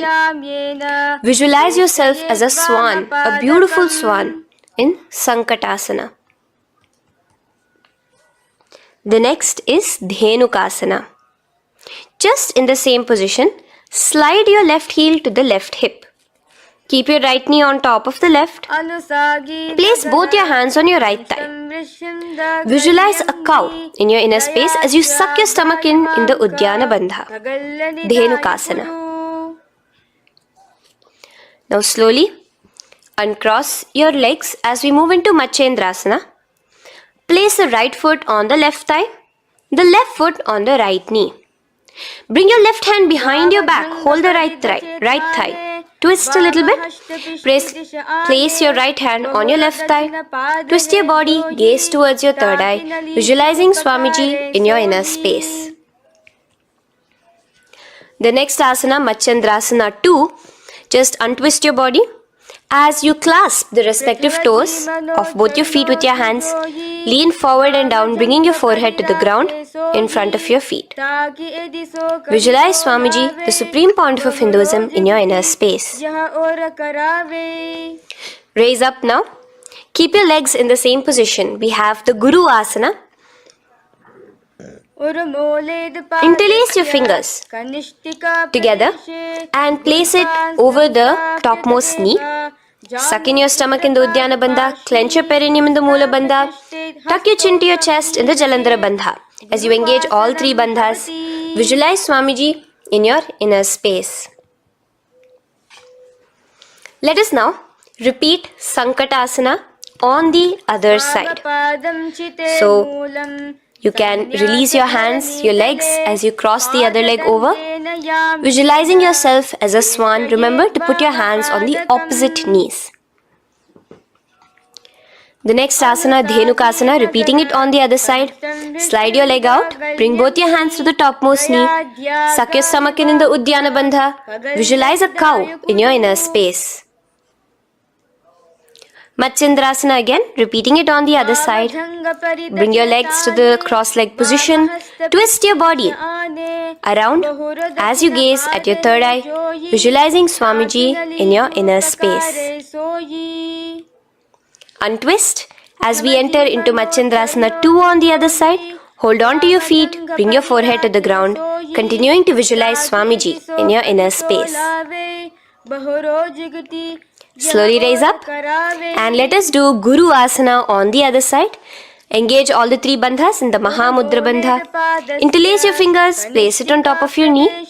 Continue to visualize Swamiji, the Supreme Pontiff of Hinduism, as we do Guru Asana. Now, slowly uncross your feet and place them flat on the ground, knees towards the chest in Pashasana. Keep your hands holding the opposite knees, thighs together, and keep your spine completely erect. Continue the Khechari Mudra, where your tongue is pressed against the roof of your mouth. As you gaze at your third eye, visualize Swamiji in your inner space. Continue the Ujjayi Kumbhaka. As you breathe in and out, make the sound like an ocean. Now in the same position, just bring your chin towards your knees in Bodha Shokasana. Lean forward, gazing at your nose, and visualize Swamiji, the abode of bliss in your inner space. Now raise up and bring your hands, uncross your hands, bring your hands underneath your knees, clasping the opposite elbows in Kurakatasana. Gaze at your nose, visualizing Swamiji in your inner space. Now, in the same position as Kurakatasana, just cross your ankles into Sumatiyasana. Toes pointed upwards. Gaze at the nose. Visualize the great sage and Maharishi Sumati in your inner space. The next asana is Dandasana. Extend your feet out straight in front of you. Keep your arms straight above your head. Interlace the fingers from inside out. Let your wrists point outwards. Engage the Mahamudra Bandha, all the three bandhas. As you gaze at your nose in Dandasana, visualize Swamiji in your inner space. The next is Arambhasana. Now keeping your legs straight, release the Jalandhara Bandha and the Uddiyana Bandha, keeping your perineum clenched in Moola Bandha. Lean forward and down. Hold your big toes in the Prana Mudra with your index and middle fingers. Head to your knees. Do here the Nadi Shodhana Pranayama. Inhale through the left nostril, hold and exhale through the right. Visualize Swamiji in your inner space. The next is Bhidokasana. So, slightly raise your body up and bring your hands underneath your knees, extending your knees slightly up. Keep your heels a bit apart from each other and clasp your feet. Bring your shoulders down, wrapping your hands around your legs. Gaze towards your third eye, visualizing Swamiji in your inner space. So from here, let's enter into Jalandhari Pavasana. So you can actually remain in the same position with your hands underneath your calves and just bring the soles of your feet together. You might want to bring your body closer. Place your head on top of your feet with the palms facing upwards on the ground. Gaze at your nose. Visualize Swamiji in your inner space. Now slowly bring your hands out from underneath and come to a seated position. Stretch your legs out as we enter into Urdhva Paschimottanasana. Here we have a new Kumbhaka, the Pratyahara Kumbhaka, where you will feel your breath coming from your Mooladhara Chakra up to the Brahmarandra above the Sahasrara. This is the Pratyahara Kumbhaka. In Urdhva Paschimottanasana, extend your legs out, lift one foot behind your neck and lean forward and down towards your foot, visualizing Swamiji in your inner space. Now, slowly, keeping your leg behind your neck, lay onto your back as we enter into Anantasana. Hold the foot from the top of the opposite hand. Visualize yourself as infinite, endless, eternal. Gaze at your nose in Anantasana. Just now, in the same position, roll onto your elbow of the hand holding the foot.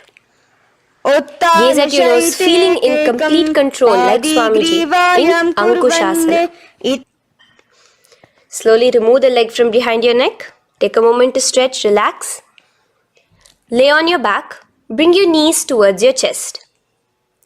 Bring your hands around, encircling the thighs and the calves with your arms. Roll to the left and right in Drishasana, visualizing Swamiji in your inner space. Then is Urdhva Paschimottanasana. On the other side, let us repeat it. Raise up to a sitting position and bring the other foot behind your neck. Lean forward and down, clasping your foot. Repeating Anantasana on the other side. Lay on your back. Bring the opposite hand to the foot. Gaze at your nose. And continuing the gaze at your nose, roll onto the elbow as we repeat Ankushasana on the other side. Now, you can release your foot and try to remain in the same position without removing the leg from behind your neck as you bring the other leg too to cross behind your neck with both your legs behind your head.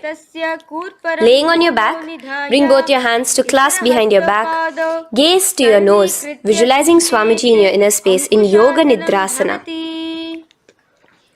As we enter into Atmaramasana, in the same position you can uncross your hands from behind your back. Bring it up, continuing to keep it underneath the legs. Just clasp it behind your neck. So you can bring your legs out from behind your neck. Just let your hands interlace behind your neck, gazing to your nose, visualizing the Atma Rama, Bhagavan Mahavishnu within you as your soul blessing you, as you gaze at your nose in Atma Ramasana. Now, you can release your hands and legs. Continue to lay on your back as we enter into Kochikasana. Bring your knees to your chest with the soles facing upwards. Extend your arms sideways as you gaze towards your third eye, visualizing Swamiji in your inner space. Now, from Kochikasana, keep your arms reached out to the sides at shoulder level. As we enter into Jatara Parivritti 1, keep one knee bent, twist it and bring it to the ground on the opposite side with the other leg extended straight. In Jatara Parivritti 2, keep both the knees bent to one side. And in Jatara Parivritti 3, keep both the legs straight to one side. Throughout this, keep your head looking in the opposite direction. And let us repeat this on the other side. You can bring your knees back to your chest. Let your legs out, go to the other side and do Jatara Parivritti 1, 2 and 3. The next asana is Dvipada Pitham. So now from Jatara Parivritti you can bring your feet down, lay on your back with your knees pointed upwards, feet flat on the ground. Extend your hands holding your ankles. And lift your hips up. Engage the Jalandhara Bandha automatically as you raise your hips up. Gaze at your nose, visualizing yourself as a bridge in Dvipada Pitham. Now in Paryankasana, so you can lay back onto the ground and place your feet flat. Bring your arms over your head, placing the hands flat near your shoulders with the fingers pointing towards the feet. Lift your entire body up and off the ground in Paryankasana as you visualize yourself as sturdy as stone furniture. Paryankasanam bhavati. Lay back down slowly as you bring your hands out. Keep your knees to your chest here and your hands on the shoulders as we enter into Svottanasana. Visualize you're laying on your back as a playful dog. Move your hips in the circular motion. Do the Sahaja Kumbhaka. Now let us enter into Viparita Karani. First, bringing your arms out from behind your shoulders. Let your arms be extended by the side of your body. Use the strength of your arms, palms flat on the ground, to push your body, your upper body, your lower body off the mat. And keep your legs straight above you, extended. Move your legs around and around in Viparita Karani. Automatically the Jalandhara Bandha is engaged. Breathing during the Jalandhara Bandha is the Murcha Kumbhaka. Visualize Swamiji in your inner space. The next is Viparita Karani 2. In the same position, just stop the rotational movement of your legs. Visualize Swamiji in your inner space. Now, as we enter into Langalasana, just let your feet from the top rest onto the ground above your head. Interlace your fingers in the Parashu Mudra behind your body. Visualize yourself as a plow in Langalasana, continuing to engage the Jalandhara Bandha. Bhumim karshayet Langalasanam bhavati. Now, in Shaita Paschimottanasana, bring your hands out from behind your body and hold on to the toes above your head. Keep your legs and hands completely straight. Visualize Paramashiva as Shaita Paschimottanasana is one of the 84 different asanas directly revealed by Paramashiva himself. Continue to do the Murcha Kumbhaka, inhaling and exhaling with the Jalandhara Bandha. Clasping your toes now, spread your feet wide apart from each other in Supta Konasana. Visualize Swamiji in your inner space. Bring your feet back together as we enter into Chakrasana. Clasp your ankles, keeping your legs and hands completely straight above your head. Visualize yourself as a chakra, a wheel in Chakorasana. Now slowly rest your back onto the ground. Keep your legs raised up in Supta Prasarita Padangushtasana. Clasp the respective toes in the Prana Mudra with your index and middle fingers and spread your legs out wide apart from each other. Visualizing Swamiji in your inner space, restart to Ujjayi Kumbhaka where you're inhaling and exhaling, making the sound of an ocean. Bring your feet together in Supta Padangushtasana in the same position, continuing to visualize Swamiji in your inner space.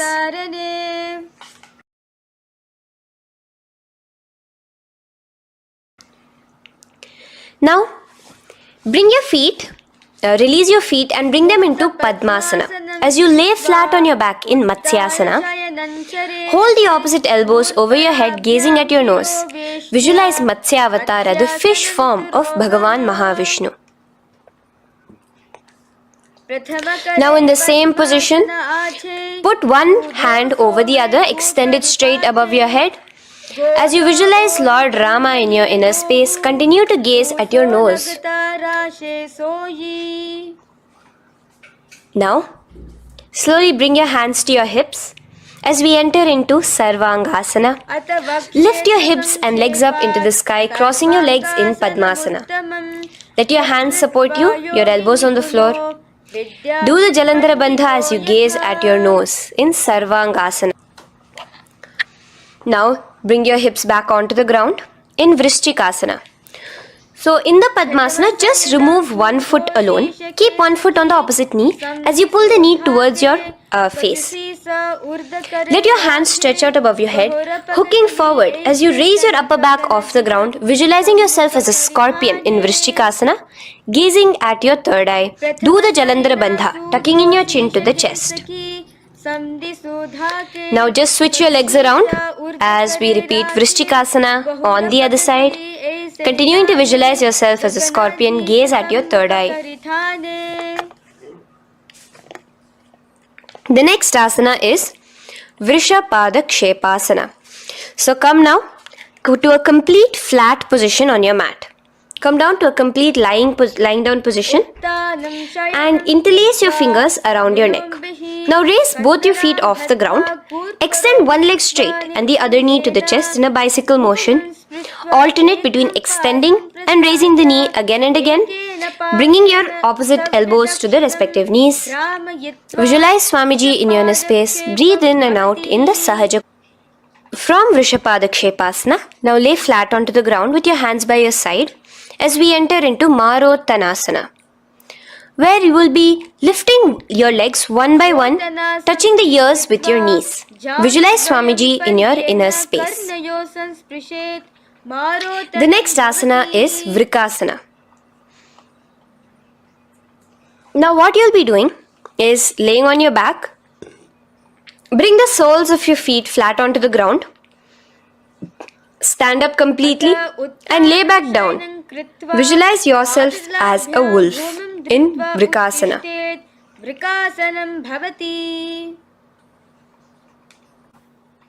Now come back to a seated position as we enter into Luthasana, where you are going to be quickly throwing your legs above your head as you roll over completely, finishing in a prone position. Do this a couple of times. Come forward, roll over. Come forward and roll over again. Visualize Swamiji, the Supreme Pontiff of Hinduism, in your inner space. Now, take a moment to relax. Lay on your belly with your toes extended in Sarathasana. Keep your hands onto the ground by your shoulders. Now here, contract your lips and make a sound like a flute, whistling while inhaling.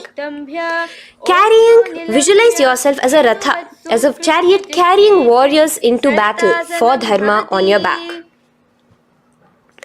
Now from Sarathasana, let us enter into Dehalyullanghanasana. So place your palms on the ground and bring yourself to a plank position. Jump your leg forward and back between your arms, visualizing Swamiji in your inner space. Jump forward now. When your legs are between your hands, stand tall.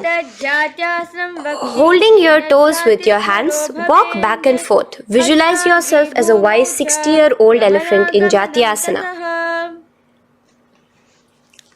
Now come to a standing position.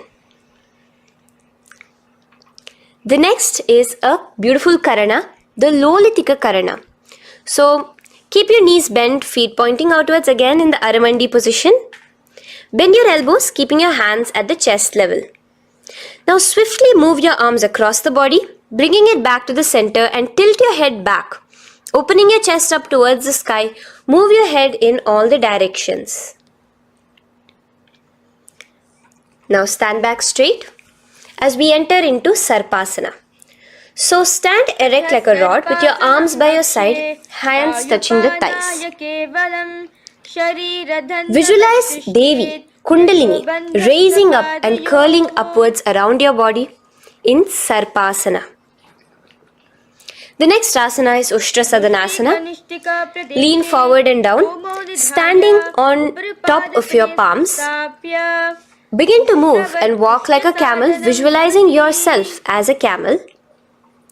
In the same position, continuing to walk around, switch your visualization to visualizing yourself as a horse as you start to walk around like a horse in Ashvasana. Now raise up tall as we enter into Kapotanitakasana. Interlace your fingers behind the back, pulling them down towards your calves. Open up your chest. Keep your hands in the Parashamudra. Visualize yourself as a soaring bird diving down in Kapotanitakasana. Now, stand tall as we enter into another karana here, the Tala Pushpaputam karana. Bring yourself to the Aramandi with your hands in the Namaskara mudra. Simultaneously now, open up your palms while raising one heel off the ground, slightly lowering the waist and shoulder of the heel you have raised. Visualize you're offering a bouquet of flowers to Paramashiva as you come back to a standing position and repeat this on the other side. Let's do this a few times, offering flowers to Paramashiva. Now, come to a standing position. Stand straight and bring your hands together in the Namaskara Mudra. Slightly lean forward. Visualize yourself as a rhinoceros. Your hand is the horn as you gaze at your nose in Khadgasana. The next asana is Utthanotthanam. So come to a standing position and sit down all the way as low as you can to the ground and stand up. Do this again. Sit down, stand up, and again. Sit down, stand up. As you gaze at your nose throughout this. The next asana is Musalasana. Now come back to a standing position. Raise your hands above your head, tall as you jump up and down repeatedly. Visualize yourself as a mace. Jump here in Musalasana. The next asana is Uchirshaka. So come back to a standing position. Pull the sole of one foot towards your belly. Now with the other leg, sit down and stand up. Release the leg. Pick the other leg up, pull it towards your belly, sit down and stand up in Uchirshaka as you visualize Swamiji in your inner space gazing at your nose. The next is a Karana, which we will be entering into, the Parshvajanu Karana. So again, bringing yourself to the Aramandi position, bend and lift one knee towards your chest, pointing the toes downwards. Keep your arm around the knee, holding it with the hand in a fist. Let the other hand hang down on the thigh, wrist twisted, fingers pointing inwards. This is the Parshvajanu Karana. Now slowly release as we enter into Tandavasana. Stretch one leg out straight in front of you as you alternate between sitting and standing. Visualize yourself fiercely dancing as Paramashiva. Raise the foot to the inner thigh of the opposite side. As we enter into Brahmanasana, let your hand be resting by the sides. Keep your standing leg erect like a rod. Visualize yourself being blessed by Lord Brahma. Now, you can bring the left foot around the right knee and rotate it, tucking the left toes on the other side of the right calf. Simultaneously cross your left arm below the right, bring your palms together in the Namaskara Mudra. Visualize yourself as Lord Garuda in Garudasana 3. Now slowly uncross your legs and hands as we enter into Ekapadasana, coming to a standing position. On the right leg, bring your left foot to the opposite thigh with your hands relaxed by the knees. Now take a hold of the raised foot with your hand in the Prana Mudra. Stretch your leg out wide, out to the side and rotate your body quickly on the standing leg. Visualize yourself as the North Pole star in Dhruvasana. From here now, in the foot which is in your hand, just slowly, once you finish the rotating movement, in Trivikramasana, bring it up towards the back of your neck. Stand as tall as you can and alternate between sitting and standing. Visualize Bhagavan Mahavishnu in your inner space. Now you can take the leg out from behind your neck and stand straight.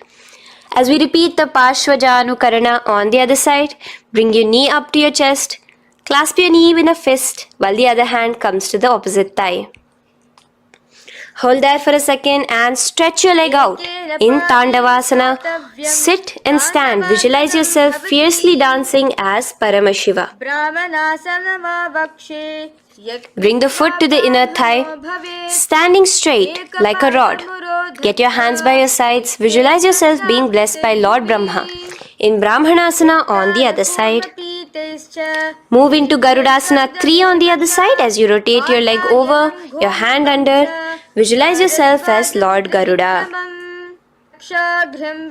And uncross yourself as we move into Ekapadasana on the other side. Bring your foot to the inner thigh, to the root of the thigh, and stand straight. Clasp your toes, stretch it out as we go into Dhruvasana on the other side. Visualize yourself as a pole star rotating quickly. Come back to a standing position and bring your foot behind your neck. In Trivikramasana, sit and stand. Visualize Vishnu, Bhagavan Mahavishnu in your inner space.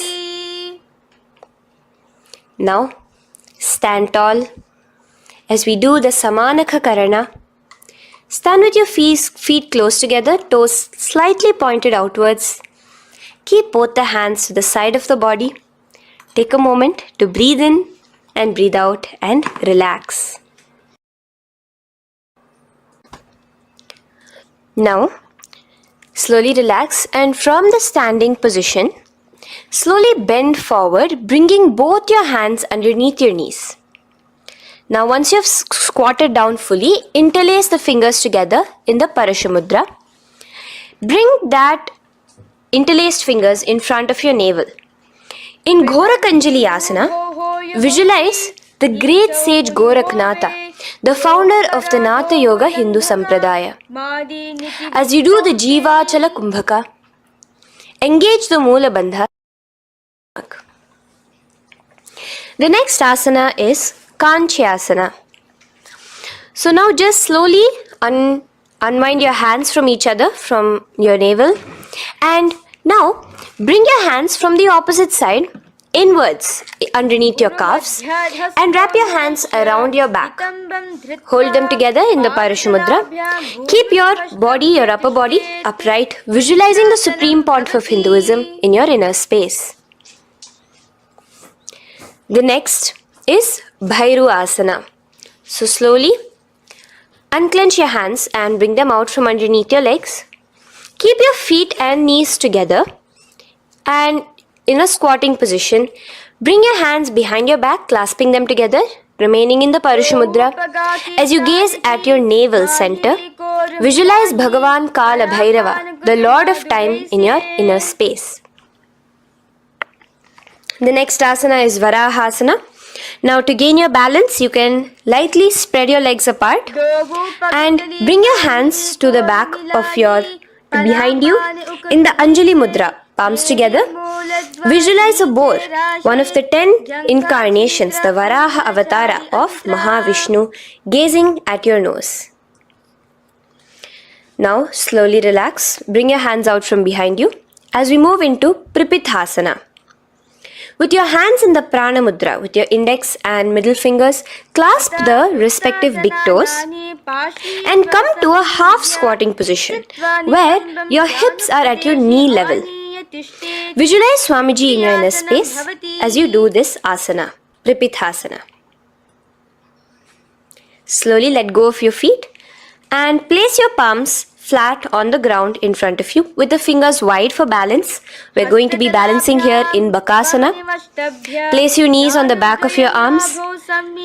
Focus your eyes on one spot as you raise your feet off the ground, balancing here. Visualize yourself as a crow. The next asana is Shushtanga Kapali Asana. So now come to a kneeling position. So from there itself, you can directly put your head onto the ground, or else come to a kneeling position and place your head onto the ground. Palms spread for support. Raise your body onto your head, bringing your legs into the Padmasana. Gaze at your nose. Visualize Swamiji himself in your inner space. Come down now, uncrossing your legs as you come down. Sit onto your knees, keeping the toes flat. Now, let your heels come outside of the hips. Keep your hands on your knees. In Guptasana, sit straight. Keep your gaze on your nose. Visualize you're sitting in the sacred secret seat with Paramashiva and your Guru, Swamiji himself. Now we are going to be kicking up into a handstand. So get ready. Place your palms on the ground, fingers wide for support. Do take support of a wall if you need it. And lift your body up straight above your hands. Visualize you are a tree in Vrikshasana 2 with deep roots into the ground. Breathe in and breathe out slowly. In the same position, as we move into Shibhu-asana, switch your gaze to the third eye. Hold it there for a few seconds and relax. Bring your feet back to the ground. Now, lay flat onto the ground in a plank position and slowly lower your body towards the ground and push yourself up again. In Matsyasana 2, go down and come up, visualizing yourself as a fish. The next asana is Sarpasana 2. So here you're going to lay prone, completely flat now. You can lower yourself to the ground. Bring your hands to the hips. Extend your legs together and point your toes backwards. Lift your chest up and move left to right. You're moving like a snake while visualizing yourself as a snake in Sarpasana 2. Relax slowly, bringing your chest back to the ground. Now, keep your feet together, pointing backwards. As you bring your elbows onto the ground, rest your upper body on your elbows. Bring your hands together in the Padma Mudra with your little fingers and thumbs together and rest your chin on your hands. Niralambanasana, where feeling yourself completely supported, knowing that Swamiji is there in your life. Now, slowly relax, place your palms on the ground beside your chest and push yourself up, your hands straight up completely. As you bend your knees, bringing your feet to touch the top of your head. Lean your neck back, touching your head with your tip of your toes. See yourself, visualize yourself as an umbrella, protecting your Guru from the sun's rays in Chhatrasana. Slowly relax, you can bring your feet down. As we move into Vajrasana, just push your body back and sit on top of your knees, with the heels flat on the ground. Now stretch your arms in front of you with the palms facing downwards. Place your forehead on the mat. Visualize you are the weapon of Indra, the Vajra, symbolizing indestructibility as you gaze at your nose. As we enter into Meshasana, raise yourself into the same Gajasana position on your hands and legs with your hips pointed upwards and alternate striking the ground with the opposite hands. Experience yourself, visualize yourself as a powerful ram as you alternate striking the ground in Meshasana. Now stop striking the ground, bring your palms down again. As we move into Ajasana, kick your legs off the ground and lower your forehead to the mat. Let's do it again. Kick your legs off the mat. Lower your forehead to the ground. You are unborn, existing for all of eternity in Ajasana.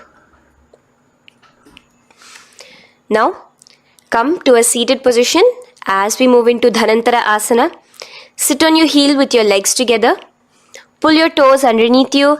As you bring your hands top of the knees, gaze at your nose, visualize Swamiji in your inner space.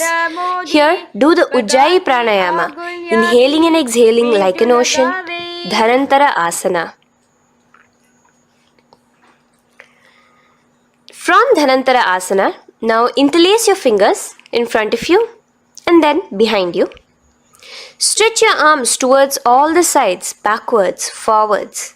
Giving a massage to the various different joints and muscles in your body. Lean forward, get up again. Continuing to visualize Swamiji in your inner space. Relax your hands and now take your respective heels and point them outwards, outside the side of your hips. Keep your hands on your knees with your thighs and knees resting on the ground, spine straight. Visualize yourself as Lord Garuda in Garudasana 4. You have Mahavishnu and Mahalakshmi on your back as you are flying. The next asana is Ananda Mandirasana. Now you can continue to remain in the same position. You can bring your feet pointing inwards. Use your hands to clasp underneath your ankle. Make sure your knees are spread out wide. Gaze at the third eye. Visualize residing in the blissful space of a temple. You are in a temple in Ananda Mandirasana. Now, as we move into Mandukasana, keep your knees wide and sit on top of your ankles. Your hands underneath your knees. Gaze to your nose. Visualize yourself as a frog. Suck in your stomach in the Uddiyana Bandha. And remember to do the Manduki Mudra, your tongue, your frog-like tongue, catching the nectar dripping from the Sahasrara Chakra in Mandukasana 2. Now, as we move into Narasimhasana, tuck your toes in and sit on top of the heels. Place your palms on the ground, spread your fingers wide and spread your knees apart onto the ground too. Gaze towards your nose, stick out your tongue and exhale forcefully, visualizing the Narasimha Avatara, the form of Mahavishnu as a half lion and half man. Now just raise up, bring your hands off the ground. Here we'll be doing a new pranayama, which is the Bhishraka Pranayama, as we enter into Bhishrakasana. So continue to keep your knees and feet on the floor. As you bring your hand up to your face, make a hollow of your palms and place it over the mouth. Keep your thumbs under your teeth and close your lips. Gaze to your nose. Inhale through your left nostril, exhaling through the mouth. Gaze at your nose again. Visualize yourself as Devi, presiding over any and all minuscule fears you may have within you. Now moving back into the Ujjayi Pranayama, let us do Makadasana. So you can take your hands off your face and slowly remaining in the same position, bring it to your armpits. Bring your fingers to your armpits. Imitate as if a monkey is scratching. As you gaze to your third eye, visualize yourself as a playful monkey in Makadasana. From Makadasana, let's move into Vajra Sangharasana. So you can slowly lift your knees off the ground, just balancing on your toes, sitting on the heels. Bring your hands behind your back and clasp the opposite elbows. Gaze to your nose, embody a diamond. Visualize yourself as a diamond-like strength for yourself and your Sangha. The next asana is Khanjanasana. So now you can uncross your hands, rest on top of the heels with your knees on the ground. Keep the toes down, ankles crossed behind. Place your palms on the mat to your side. Suck your stomach in the Uddiyana Bandha as you gaze at your nose in Khanjanasana. Now, you can uncross your ankles and just sit with your toes flat. Keep your knees wide on the floor. Rest your hands on the knees. Just relax the Uddiyana Bandha, just sucking in your perineum in the Mula Bandha. Gaze at your nose, visualize yourself as a turtle with a stable body and mind to live for hundreds of years. And without changing anything in your physical posture, just visualize yourself uniting with Swamiji himself in Yogasana. Now, raise up onto your knees, cross your ankles behind your back until the feet are coming towards the opposite knees. Now, bring your hands behind you and hold on to the calves with the fingers inside, the thumbs outside. Gaze at the third eye as you visualize yourself in a space of oneness with Paramashiva himself as Swamiji. Now you can uncross your ankles, come back to us standing on your knees as we enter into Ushtrasana 2. So now, in the kneeling position, bend backward, hold your ankles with your hands. Keep your arms straight. As you push your hips forward and tilt your head backwards, visualize yourself as a camel in Ushtrasana 2. Slowly, in the same position, lower yourself onto your back in Jatyasana 2. As you are lowering yourself, experience yourself as a blooming lotus. Bring your head, the back of your head onto the mat. Gaze to your nose. Now, let's move into Viratasana. So, Try your best to do this without the support of your hands, but you can use your hand support if needed as you raise up from Jatyasana and back down. Raise up and go back down as you gaze at your nose. Raise up and go back down. Visualize Swamiji in your inner space. Now from Viratasana, raise your hips up higher, bringing your forearms onto the mat behind you in a short back bend posture. Hold the back of your heels in Kapotasana. Visualize yourself as a beautiful dove, a Kapota, in your as we move on from Kapotasana into Varasana. So stand upright on your knees with the toes tucked. Hold your arms with the opposite hands. Gaze at your nose. This is the boon fulfilling posture. Visualize your boon becoming a reality directly from Paramashiva himself in Varasana. Now, keeping your knees together, toes tucked, just lean forward, bringing your head onto the mat, holding your head with your hands. Visualize yourself as a boar, as the Varaha avatar of Bhagavan Mahavishnu in Varaha Asana 2. Now, just kick your legs off the ground as we enter into Mundasana. Raise yourself up into a headstand posture, visualizing yourself as a lopped tree. Gaze at your nose. Breathe in and out in the Sahaja Kumbhaka. Slowly come down now. Relax. Come to a kneeling posture. Sit on your heels. Bring your head down beside your knees, your elbows adjacent to the knees, your hands holding your head. Exhale through your mouth as you gaze at your nose, visualizing Swamiji in your inner space in Andhasana.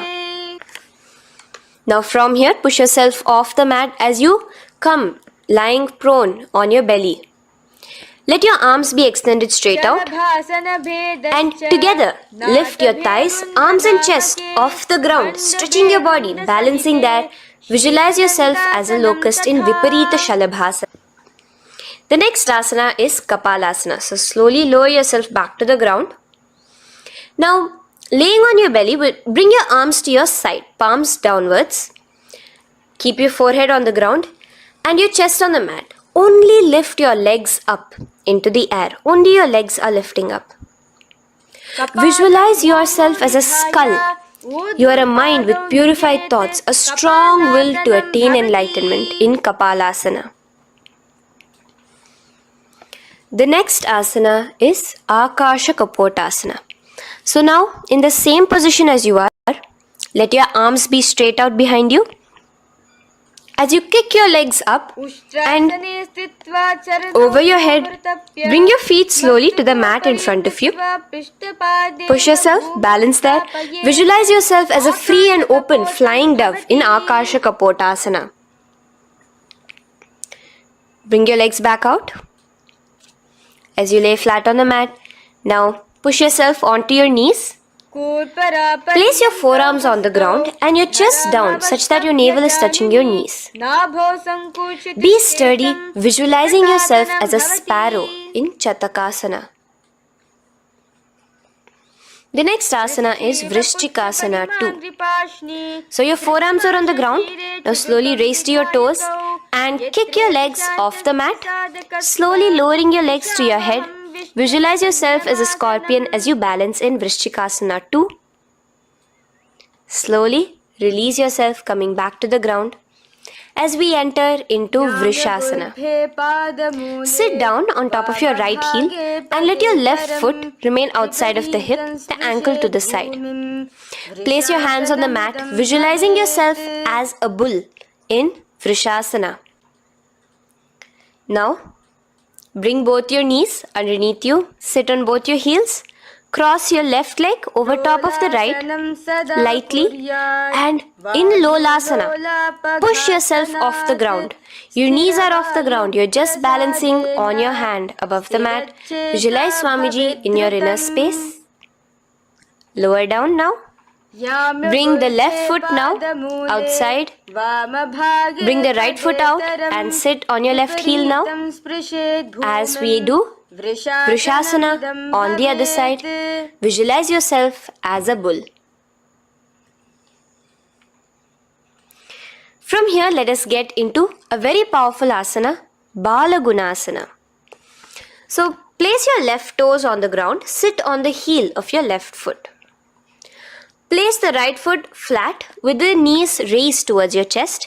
Maintain your palms on the respective knees. Be upright. Visualize Balagunahai, one of the 84 siddhas in your inner space in Balagunasana.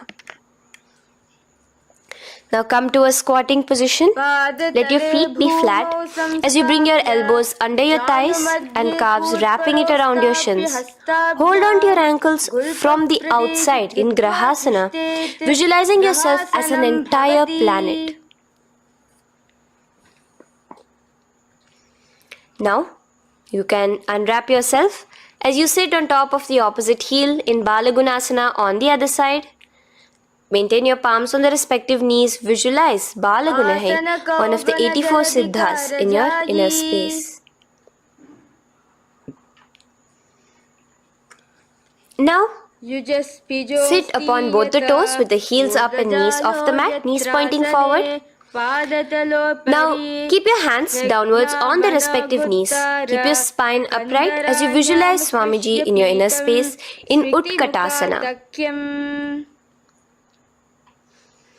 The next asana is Vajra Sangharasana. Just spread your knees out wide in Utkatasana. Spread your knees out wide. Clasp the elbows behind your back. Visualize Swamiji in your inner space in Vajra Sangharasana too. The next asana is Anilasana.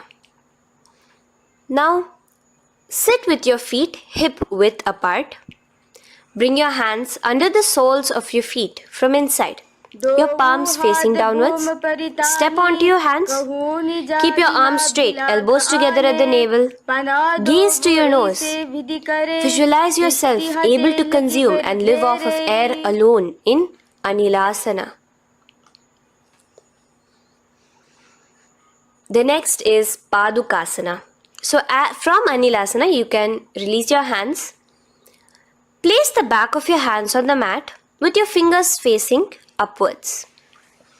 With your fingers facing towards your body, palms upwards.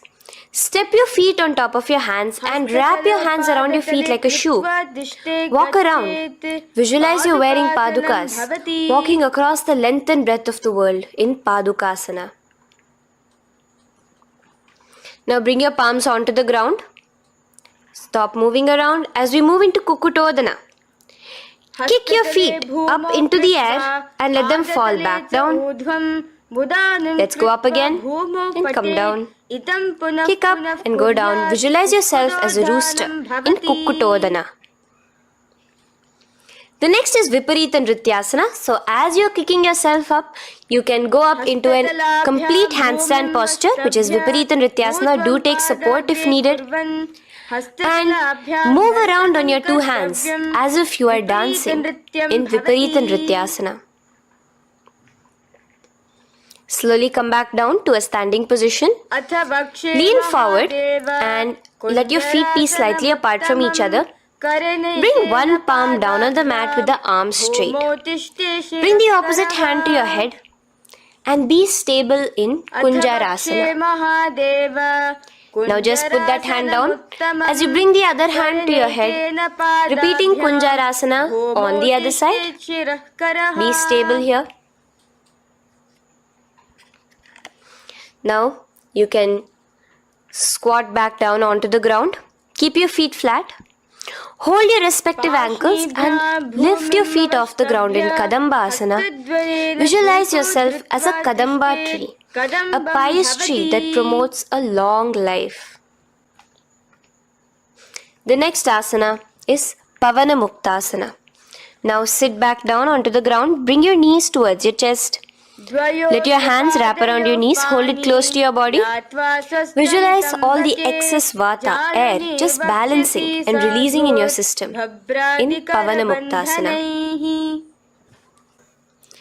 Now, let us move into Chakorasana. So first stretch your legs out in front of you.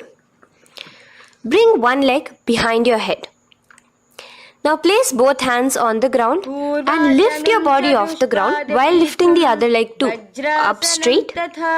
Visualize yourself as a powerful source of energy. Gaze at your third eye in Chakorasana. Slowly relax back down.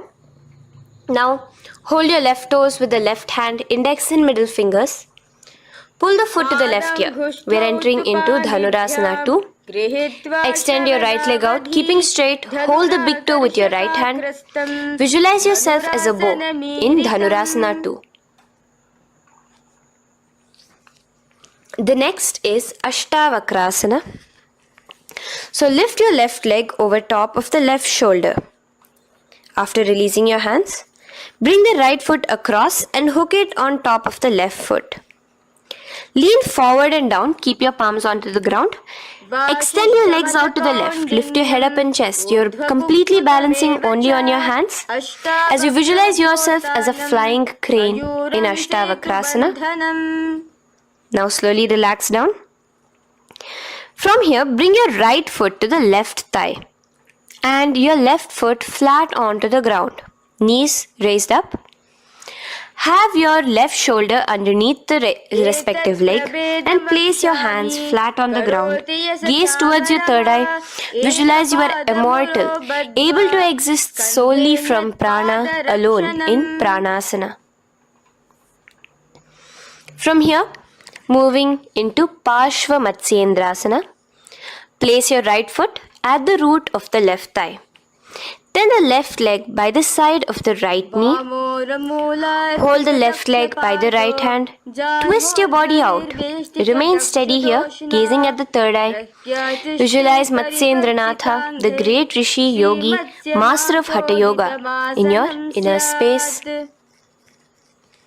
Now slowly unwind yourselves. As we repeat Chakorasana on the other side, lift the other leg behind your head.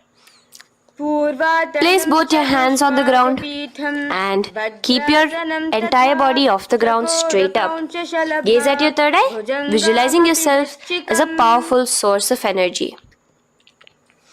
Now relax back onto the ground. Let's repeat Dhanurasana 2 on the other side. Clasp your respective hands with the feet. Pull one foot back, the other foot extended forward. Visualizing yourself as a bow. Release your feet as you cross them over each other, over top the shoulder in Ashtavakrasana on the other side. Raise off the ground. Visualize yourself as a flying crane. The next asana, we'll be repeating Pranasana on the other side. Bring the right foot to the left thigh. Bring your hands onto the ground with the knee raised.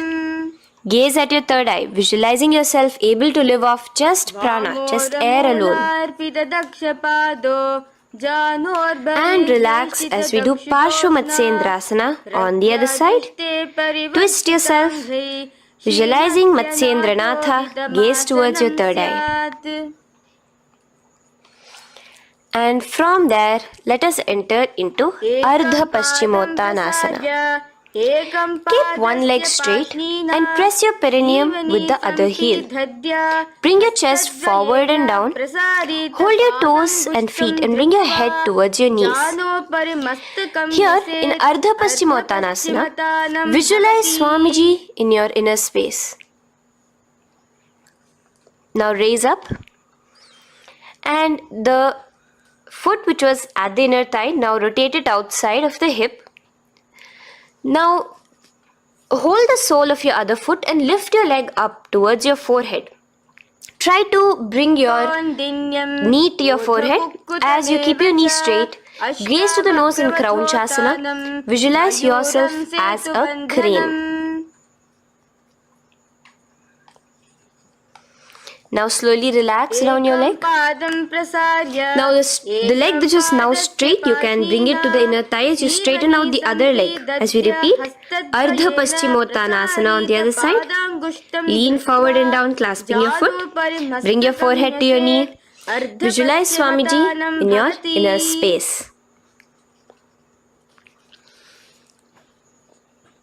Slowly raise up. Place your right ankle outside of the hip now.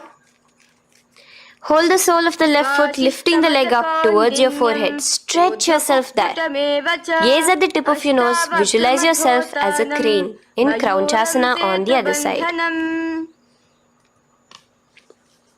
Now, from here, bring the soles between the thighs and calves. So once you have relaxed yourself, bring your soles between the thighs and calves. Keep your spine straight, palms resting on your knees. Visualize a swastika, embodying peace, well-being, good fortune and prosperity as you gaze at your nose in swastikasana. Now, without changing anything about your position, just take your hands alone. Cover the respective heels with your hands in Gorakshasana as you tuck your chin to your chest in Jalandhara Bandha. Gaze at your nose. Visualize the great Rishi Gorakhnatha, the founder of the Natha Yoga Hindu order. Now release the Jalandhara Bandha. Continue to keep the Mula Bandha engaged throughout the whole sequence. As you raise one foot to the opposite thigh, bring your hands to your face in the Shanmukhi Mudra, closing your eyes with your index finger, nose with the middle finger, ears with the thumbs. Gaze at your third eye as you meditate on Swamiji himself, the Supreme Pontiff of Hinduism. Now release the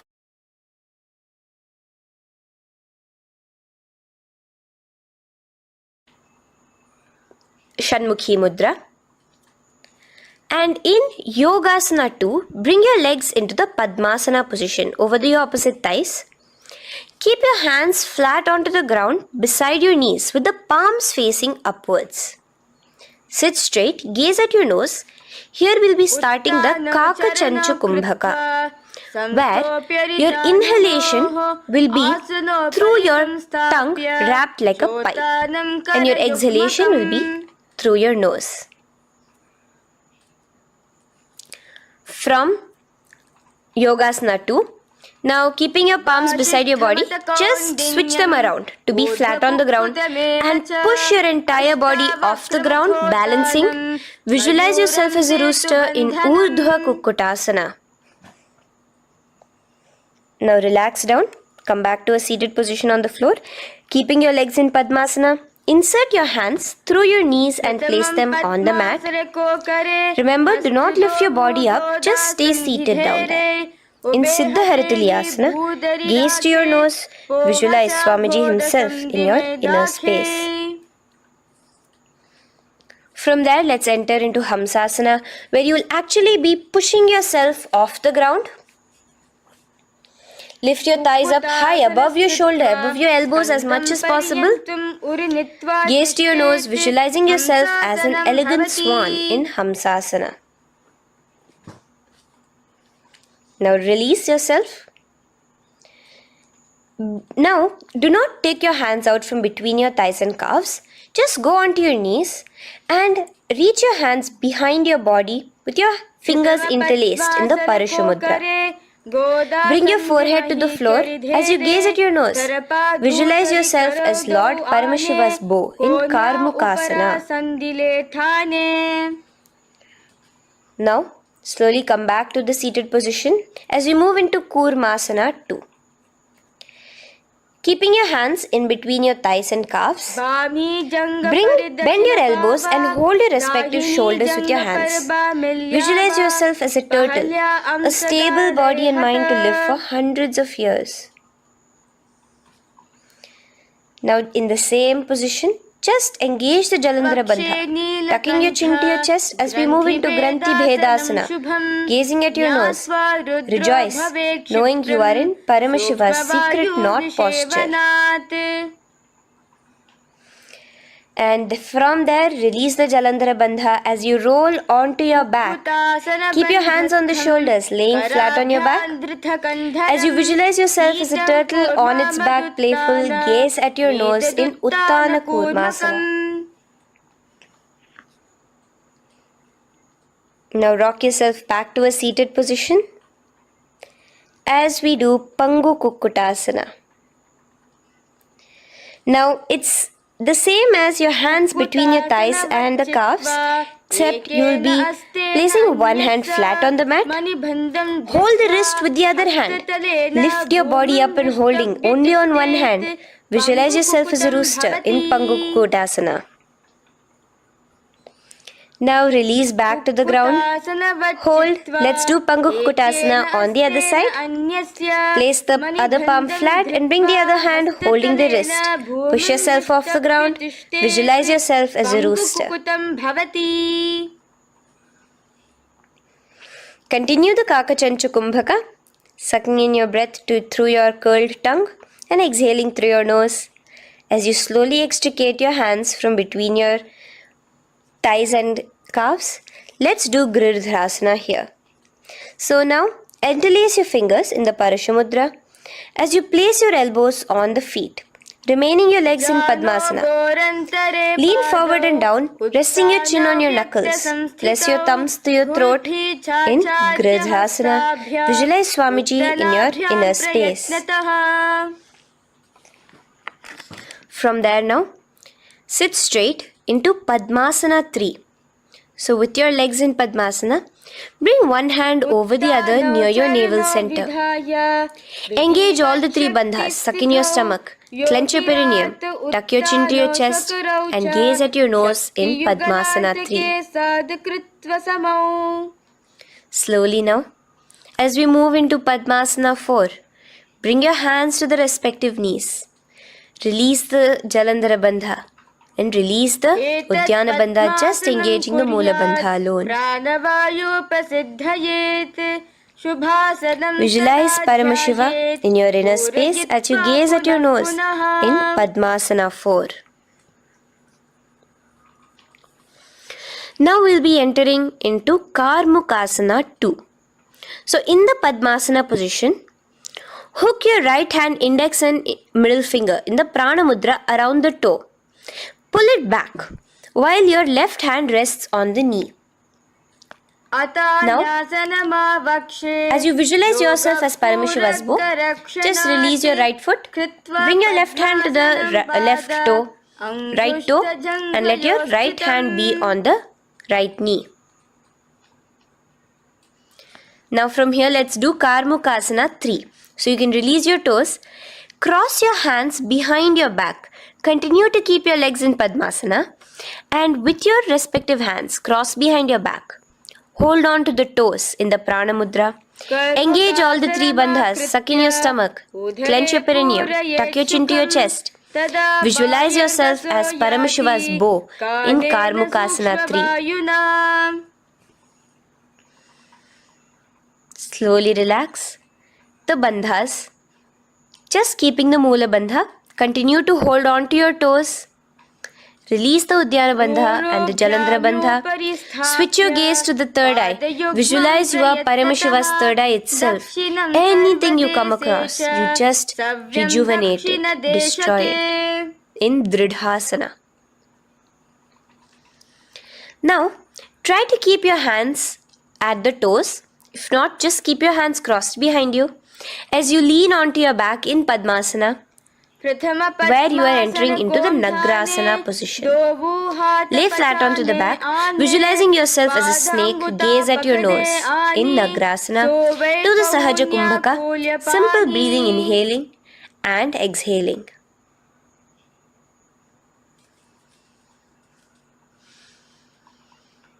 Now bring your knees to your chest. Let your hands wrap around your knees. Slowly uncross your Padmasana and bring your knees to your chest. Bring your hands to the Parashamudra, the fingers interlocked on top of your knees. As you pull your chin up to your knees, visualize yourself as a ball in Kandukasana. Now relax. Bring your feet onto the ground, the knees pointed upwards in Urdhva Pavanasana. As you interlace your fingers, bring the interlaced fingers behind your head. Laying down, gaze at your nose in Urdhva Pavanasana. The next asana is Marakata Pithasana. Now, From behind your head, take your hands out and clasp onto your feet. Just step lightly onto your palms.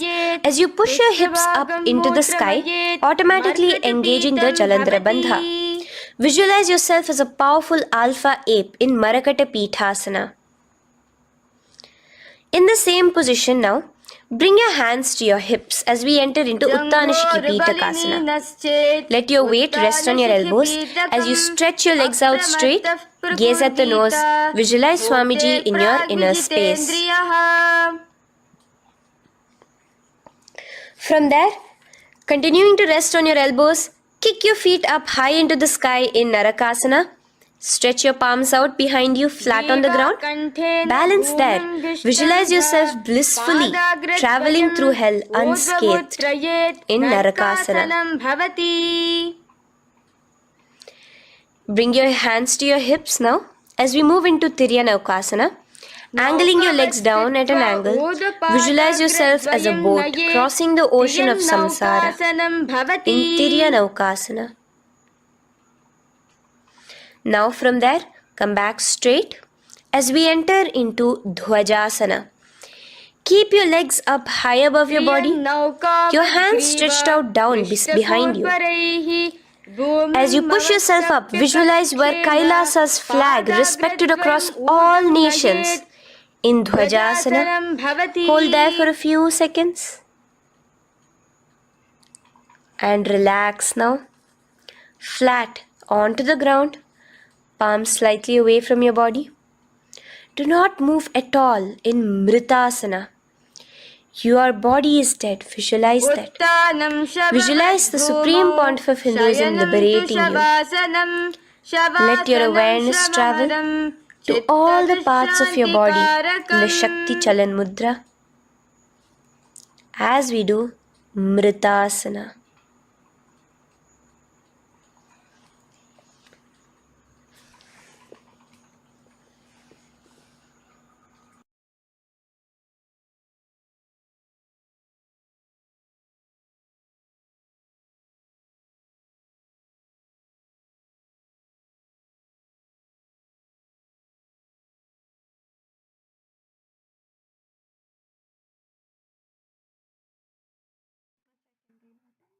Om Purnamadah Purnamidam Purnat Purnamudachyate Purnasya Purnamadaya Purnameva Vashishyate Om Shanti Shanti Shantihi Harihi Om Tat Sat Sarvam Bhagavat Shri Nithyananda Paramashiva Padukarpanamastu Om Nithyanandam.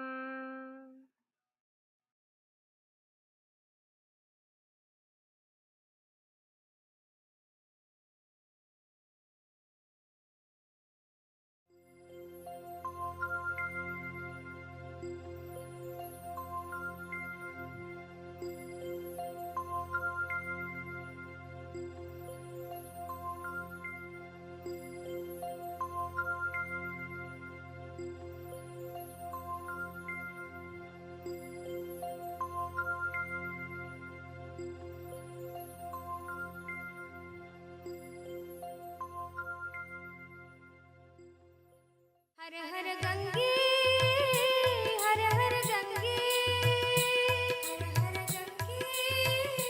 हर हर गंगे हर हर गंगे गंगा आयाम हे नटराजा हे नित्यानंदा हर हर हर हर गंगे हे नटराजा हे नित्यानंदा हर हर हर हर गंगे हे नटराजा हे नित्यानंदा हर हर हर हर गंगे हे नटराजा हे नित्यानंदा हर हर हर हर गंगे हर हर गंगे हर हर गंगे हर हर गंगे हर हर गंगे हर हर गंगे हर हर गंगे हर हर गंगे हर हर गंगे हे नटराजा हे नित्यानंदा हर हर हर हर गंगे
ಶಿವ ಶಂಕರ ಶಿವ ಶಂಕರ ಶಂಕರ ನಿತ್ಯ ಶಂಕರ ಶಿವ ಶಂಕರ ಶಿವ ಶಂಕರ ಶಂಕರ ನಿತ್ಯ ಶಂಕರ ಶಿವ ಶಂಕರ ಶಿವ ಶಂಕರ ಶಂಕರ ನಿತ್ಯ ಶಂಕರ ಶಿವ ಶಂಕರ ಶಿವ ಶಂಕರ ಶಂಕರ ನಿತ್ಯ ಶಂಕರ ಶಿವ ಶಂಕರ ಶಿವ ಶಂಕರ ಶಂಕರ ನಿತ್ಯ ಶಂಕರ ಶಿವ ಶಂಕರ ಶಿವ ಶಂಕರ ಶಂಕರ ನಿತ್ಯ ಶಂಕರ ಶಿವ ಶಂಕರ ಶಿವ ಶಂಕರ ಶಂಕರ ನಿತ್ಯ ಶಂಕರ ಶಿವ ಶಂಕರ ಶಿವ ಶಂಕರ ಶಂಕರ ನಿತ್ಯ ಹರ ಹರ ಗಂಗೆ ಹರ ಹರ ಗಂಗೆ ಹರ ಹರ ಗಂಗೆ ಹರ ಹರ ಗಂಗೆ ಹರ ಹರ ಗಂಗೆ ಹರ ಹರ ಗಂಗೆ ಹರ ಹರ ಗಂಗೆ ಹರ ಹರ ಗಂಗೆ ಹೇ ನಟರಾಜ ಹೇ ನಿತ್ಯ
பொன்னே புகழ் சேர் பொன்மலையே சோதி வடிவான ரூபனே என் குருநாதா என் குருநாதா என் குருநாதா அஞ்ஞான கடல் நீங்கி எனக்கு ஆத்ம ஞானம் அளிப்பாய் குருநாதா நித்யானந்தா ஆத்ம ஞானம் அளிப்பாய் நித்யா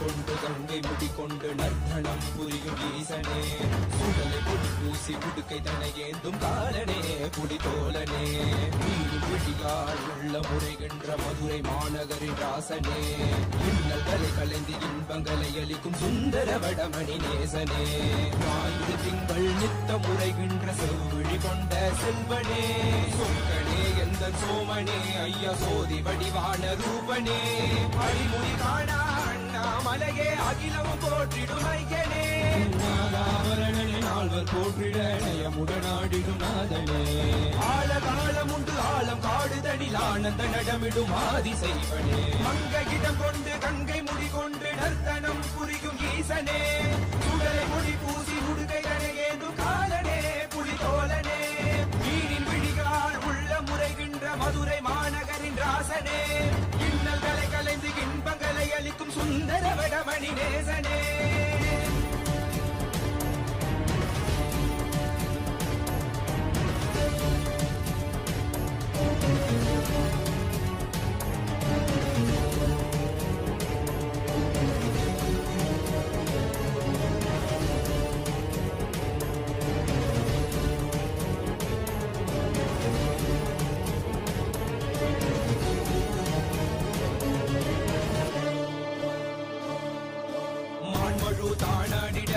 மங்கையவளிடம் கொண்டு நீயாடி வாடியாட்டு இருவினைகள் தீர்த்தருளவே நித்யனே இடவத்தின் மேலேறிவா என்றென்றும் விரிசடை தானாடிட புவிதனில் சுந்தரனை நீயாடிவா தினமும் விசும்பு தந்தருளவே நேசனே மலனே நீயாடிவா இமையோர்கள் இன்னலை கலந்திடும் தேவா தேவாதி தேவா சதா சிவா பாபா குருவாக வந்து திருவருள் புரிவாய் நித்யானந்தனே முக்தி தரவாவா பிறவியில் உரைகின்ற பிரமணே நீயாடிவா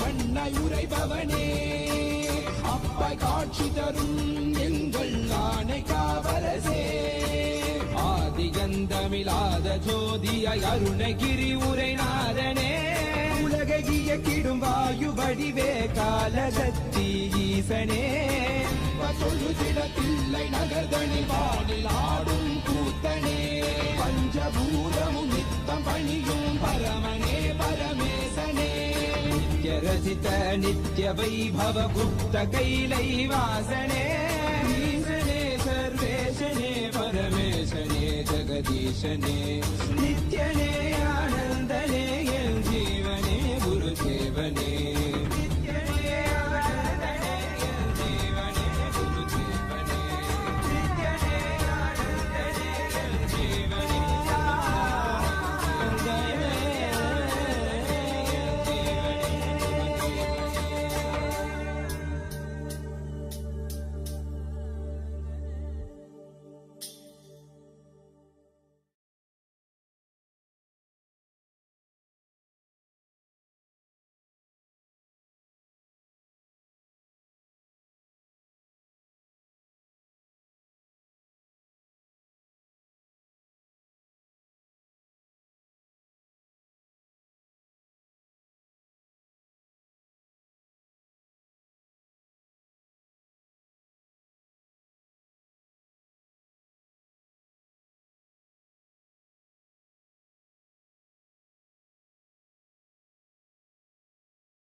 सदाशिव सुराधिपं नमस्कृत्य शशाङ्ककृतशेखरं कपालमालिनं देवं प्रणतोऽस्मि सदाशिवं प्रणतोऽस्मि सदाशिवं सदाशिव सदाशिव नित्यानन्द सदाशिव सदाशिव सदाशिव नित्यानन्द सदाशिव कालेश्वर महाकालं कालाञ्जननिवासिनं कालकृत्कालवेत्तारं प्रणतोऽस्मि सदाशिवं प्रणतोऽस्मि सदाशिवं सदाशिव सदाशिव नित्यानन्द सदाशिव सदाशिव सदाशिव नित्यानन्द सदाशिव सर्वकृत् सर्ववेत्तारं सर्वज्ञम् अपराजितं सर्वभूतात्मभूतस्थं प्रणतोऽस्मि सदाशिवं प्रणतोऽस्मि सदाशिवं सदाशिव सदाशिव नित्यानन्द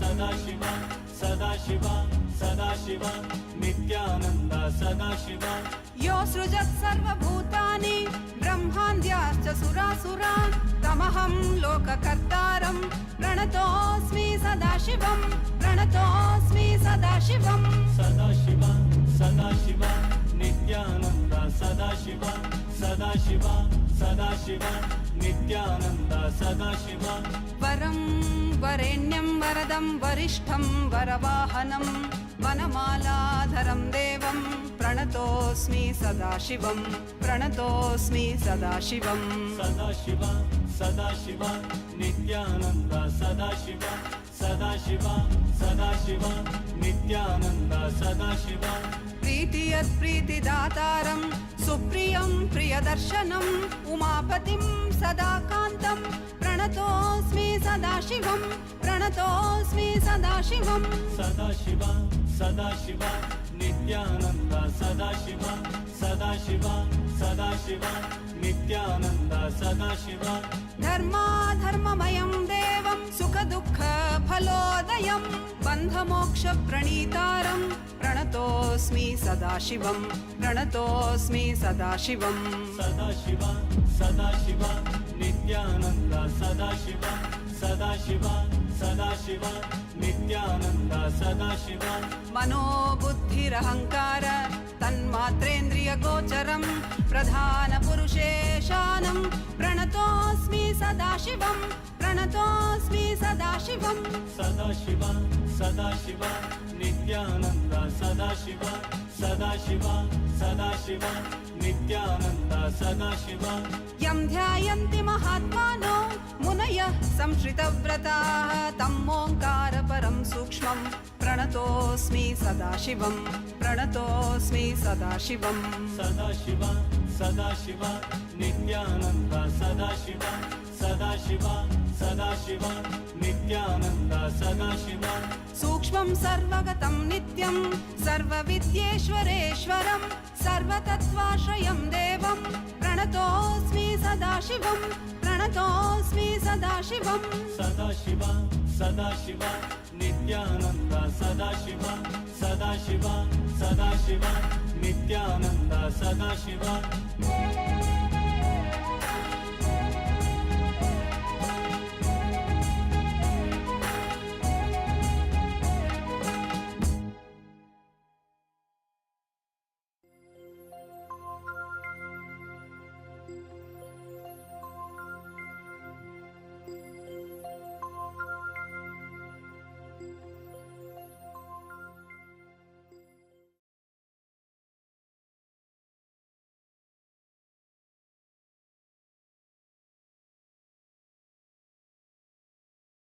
नित्यानन्दं परमसुखदं केवलं ज्ञानमूर्तिं द्वन्द्वातीतं गगनसदृशं तत्त्वमस्यादिलक्ष्यम् एकं नित्यं विमलमचलं सर्वदी साक्षिभूतं भावातीतं त्रिगुणरहितं सद्गुरुं तं Namami. Nithyanandam to all the participants who have joined us for the program today. We welcome each and every single participant who have joined us for today's Paramashivoham program. As today We are going to be understanding a very important concept today as time. What is time? Most of us feel bound by time, right? Why time? Detailedly, Swamiji is going to be expanding on secrets of time. How to go beyond time. Today, you will be learning how you can conquer time, how you can maybe even manifest more time. If you feel I have no time for this task of mine, I need more time to give for my personal life and my work. What do I do? How can I go beyond time, or how can I manifest more time? Today is the day for you. Today, we will be learning the secrets of conquering time, going beyond time, and much more. So we welcome each and every one of you to the program today. And we all just had a wonderful, powerful yoga. Can I request each of you to post in the chat? How did you like the yoga? How did each of you like the yoga? And for those of the participants who have joined us on YouTube and the other social media platforms, you can head to paramashivoham.org and you can join us on Zoom as well.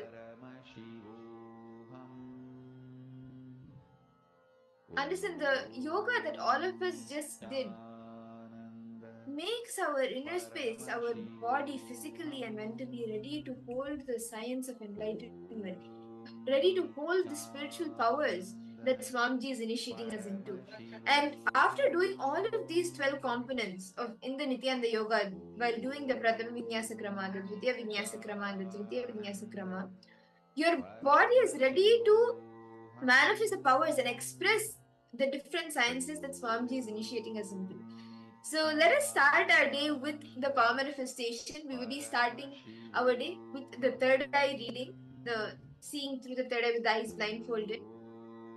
We will be projecting in this round, we will be projecting an image for all of you to see. I request each of the participants to quickly bring your eye bands if you don't have it yet. And you can tie your eyes. Please close your eyes.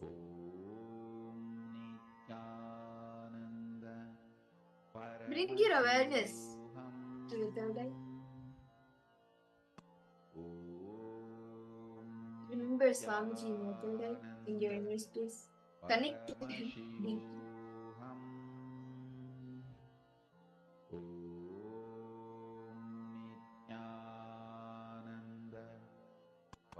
Chant the Mahavakya.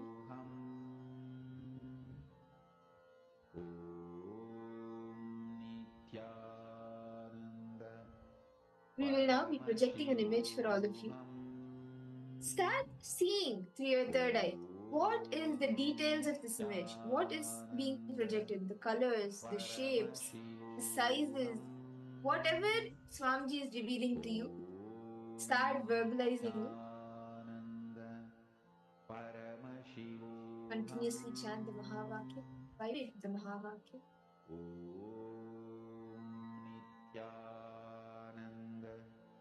Paramashivoham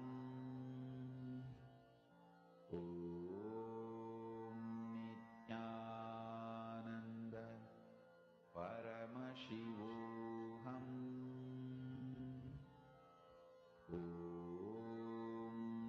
Nithyananda Paramashivoham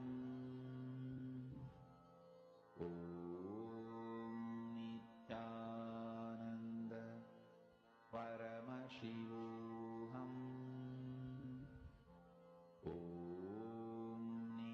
Nithyananda Paramashivoham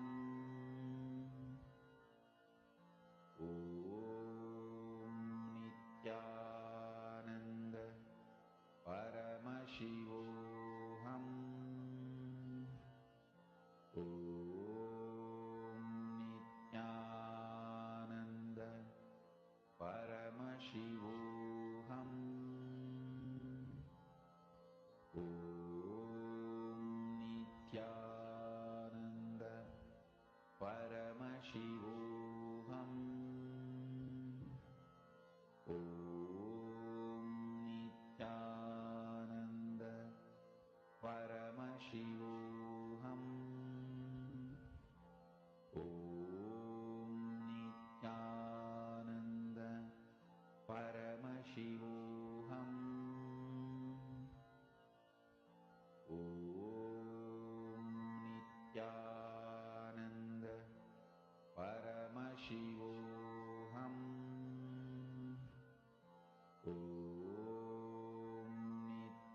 Paramashivoham Om Nithyananda Paramashivoham Om Nithyananda Paramashivoham Om Nithyananda Paramashivoham Om Nithyananda Paramashivoham Om Nithyananda Paramashivoham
Paramashivoham Om Nithyananda Paramashivoham Om Nithyananda Paramashivoham Mahamahavagya, spiritual lullaby for samadhi, and Suprabhatam, wake up call, wake up song for Paramashiva. This Mahamahavagya is spiritual lullaby for you to fall into samadhi. Suprabhatam, wake up song for Paramashiva to wake up in you. Just remember this one powerful cognition. This Mahamahavagya puts me in samadhi. This is spiritual lullaby for samadhi, and Suprabhatam, wake up song for Paramashiva in me. For Paramashiva to manifest. With this one spiritual powerful cognition, chant this Mahamahavagya.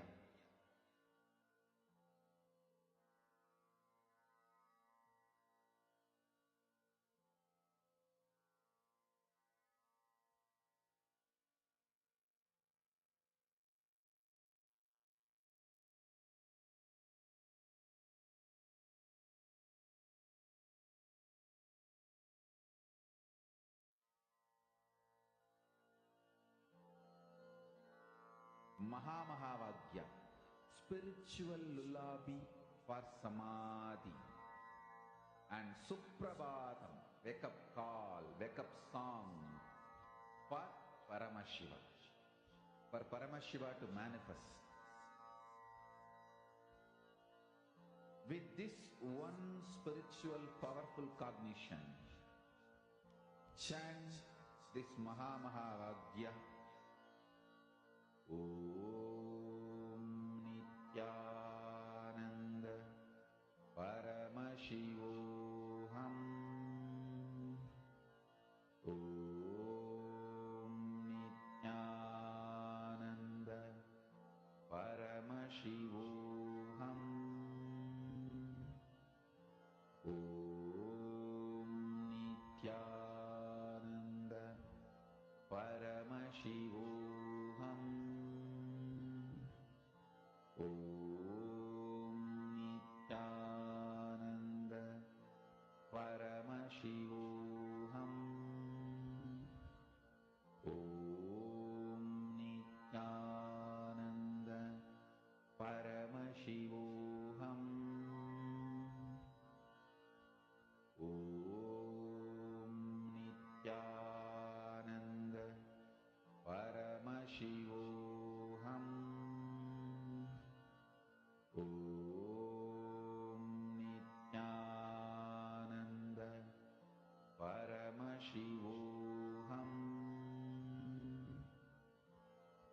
Om Nithyananda Paramashivoham Om Nithyananda Paramashivoham Om Nithyananda Paramashivoham Om Nithyananda Paramashivoham Om Nithyananda Paramashivoham Om Nithyananda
Please relax. Paramashivoham Om Nithyananda Paramashivoham Please relax.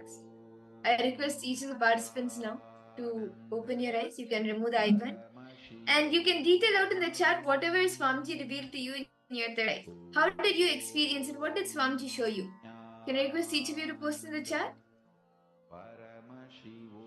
Whatever Swamiji showed you. It could be colors, it could be numbers, it could be words, it could be shapes, sizes, objects. Whatever Swamiji showed you, can I request all of you to put it in the chat? Ma Ananda Lakshmi, Nithyanandam, Ma Sharma News, Nithyanandam. Can each of you post what you were able to see? What did Swamiji reveal to each of you?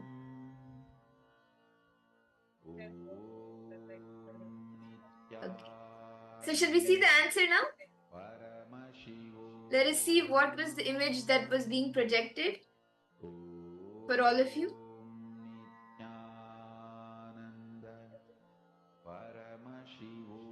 The image that was being projected was the image of a temple, the gopuram, the top part of the temple. And you can see it's like a beautiful scene of the sky behind. And it's quite colorful because the gopurams are painted. And yes, this is a gopuram. It's a picture of a gopuram. So this was the image being projected for all of you to see. Shall we do another quick round? Shall we all do another quick round? We'll be projecting another image for all of you. I request each of you to please tie your eye bands again.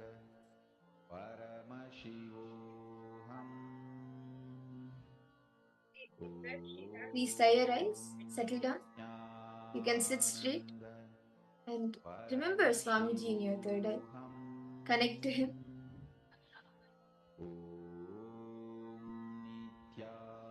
Chant the Mahavakya intensely.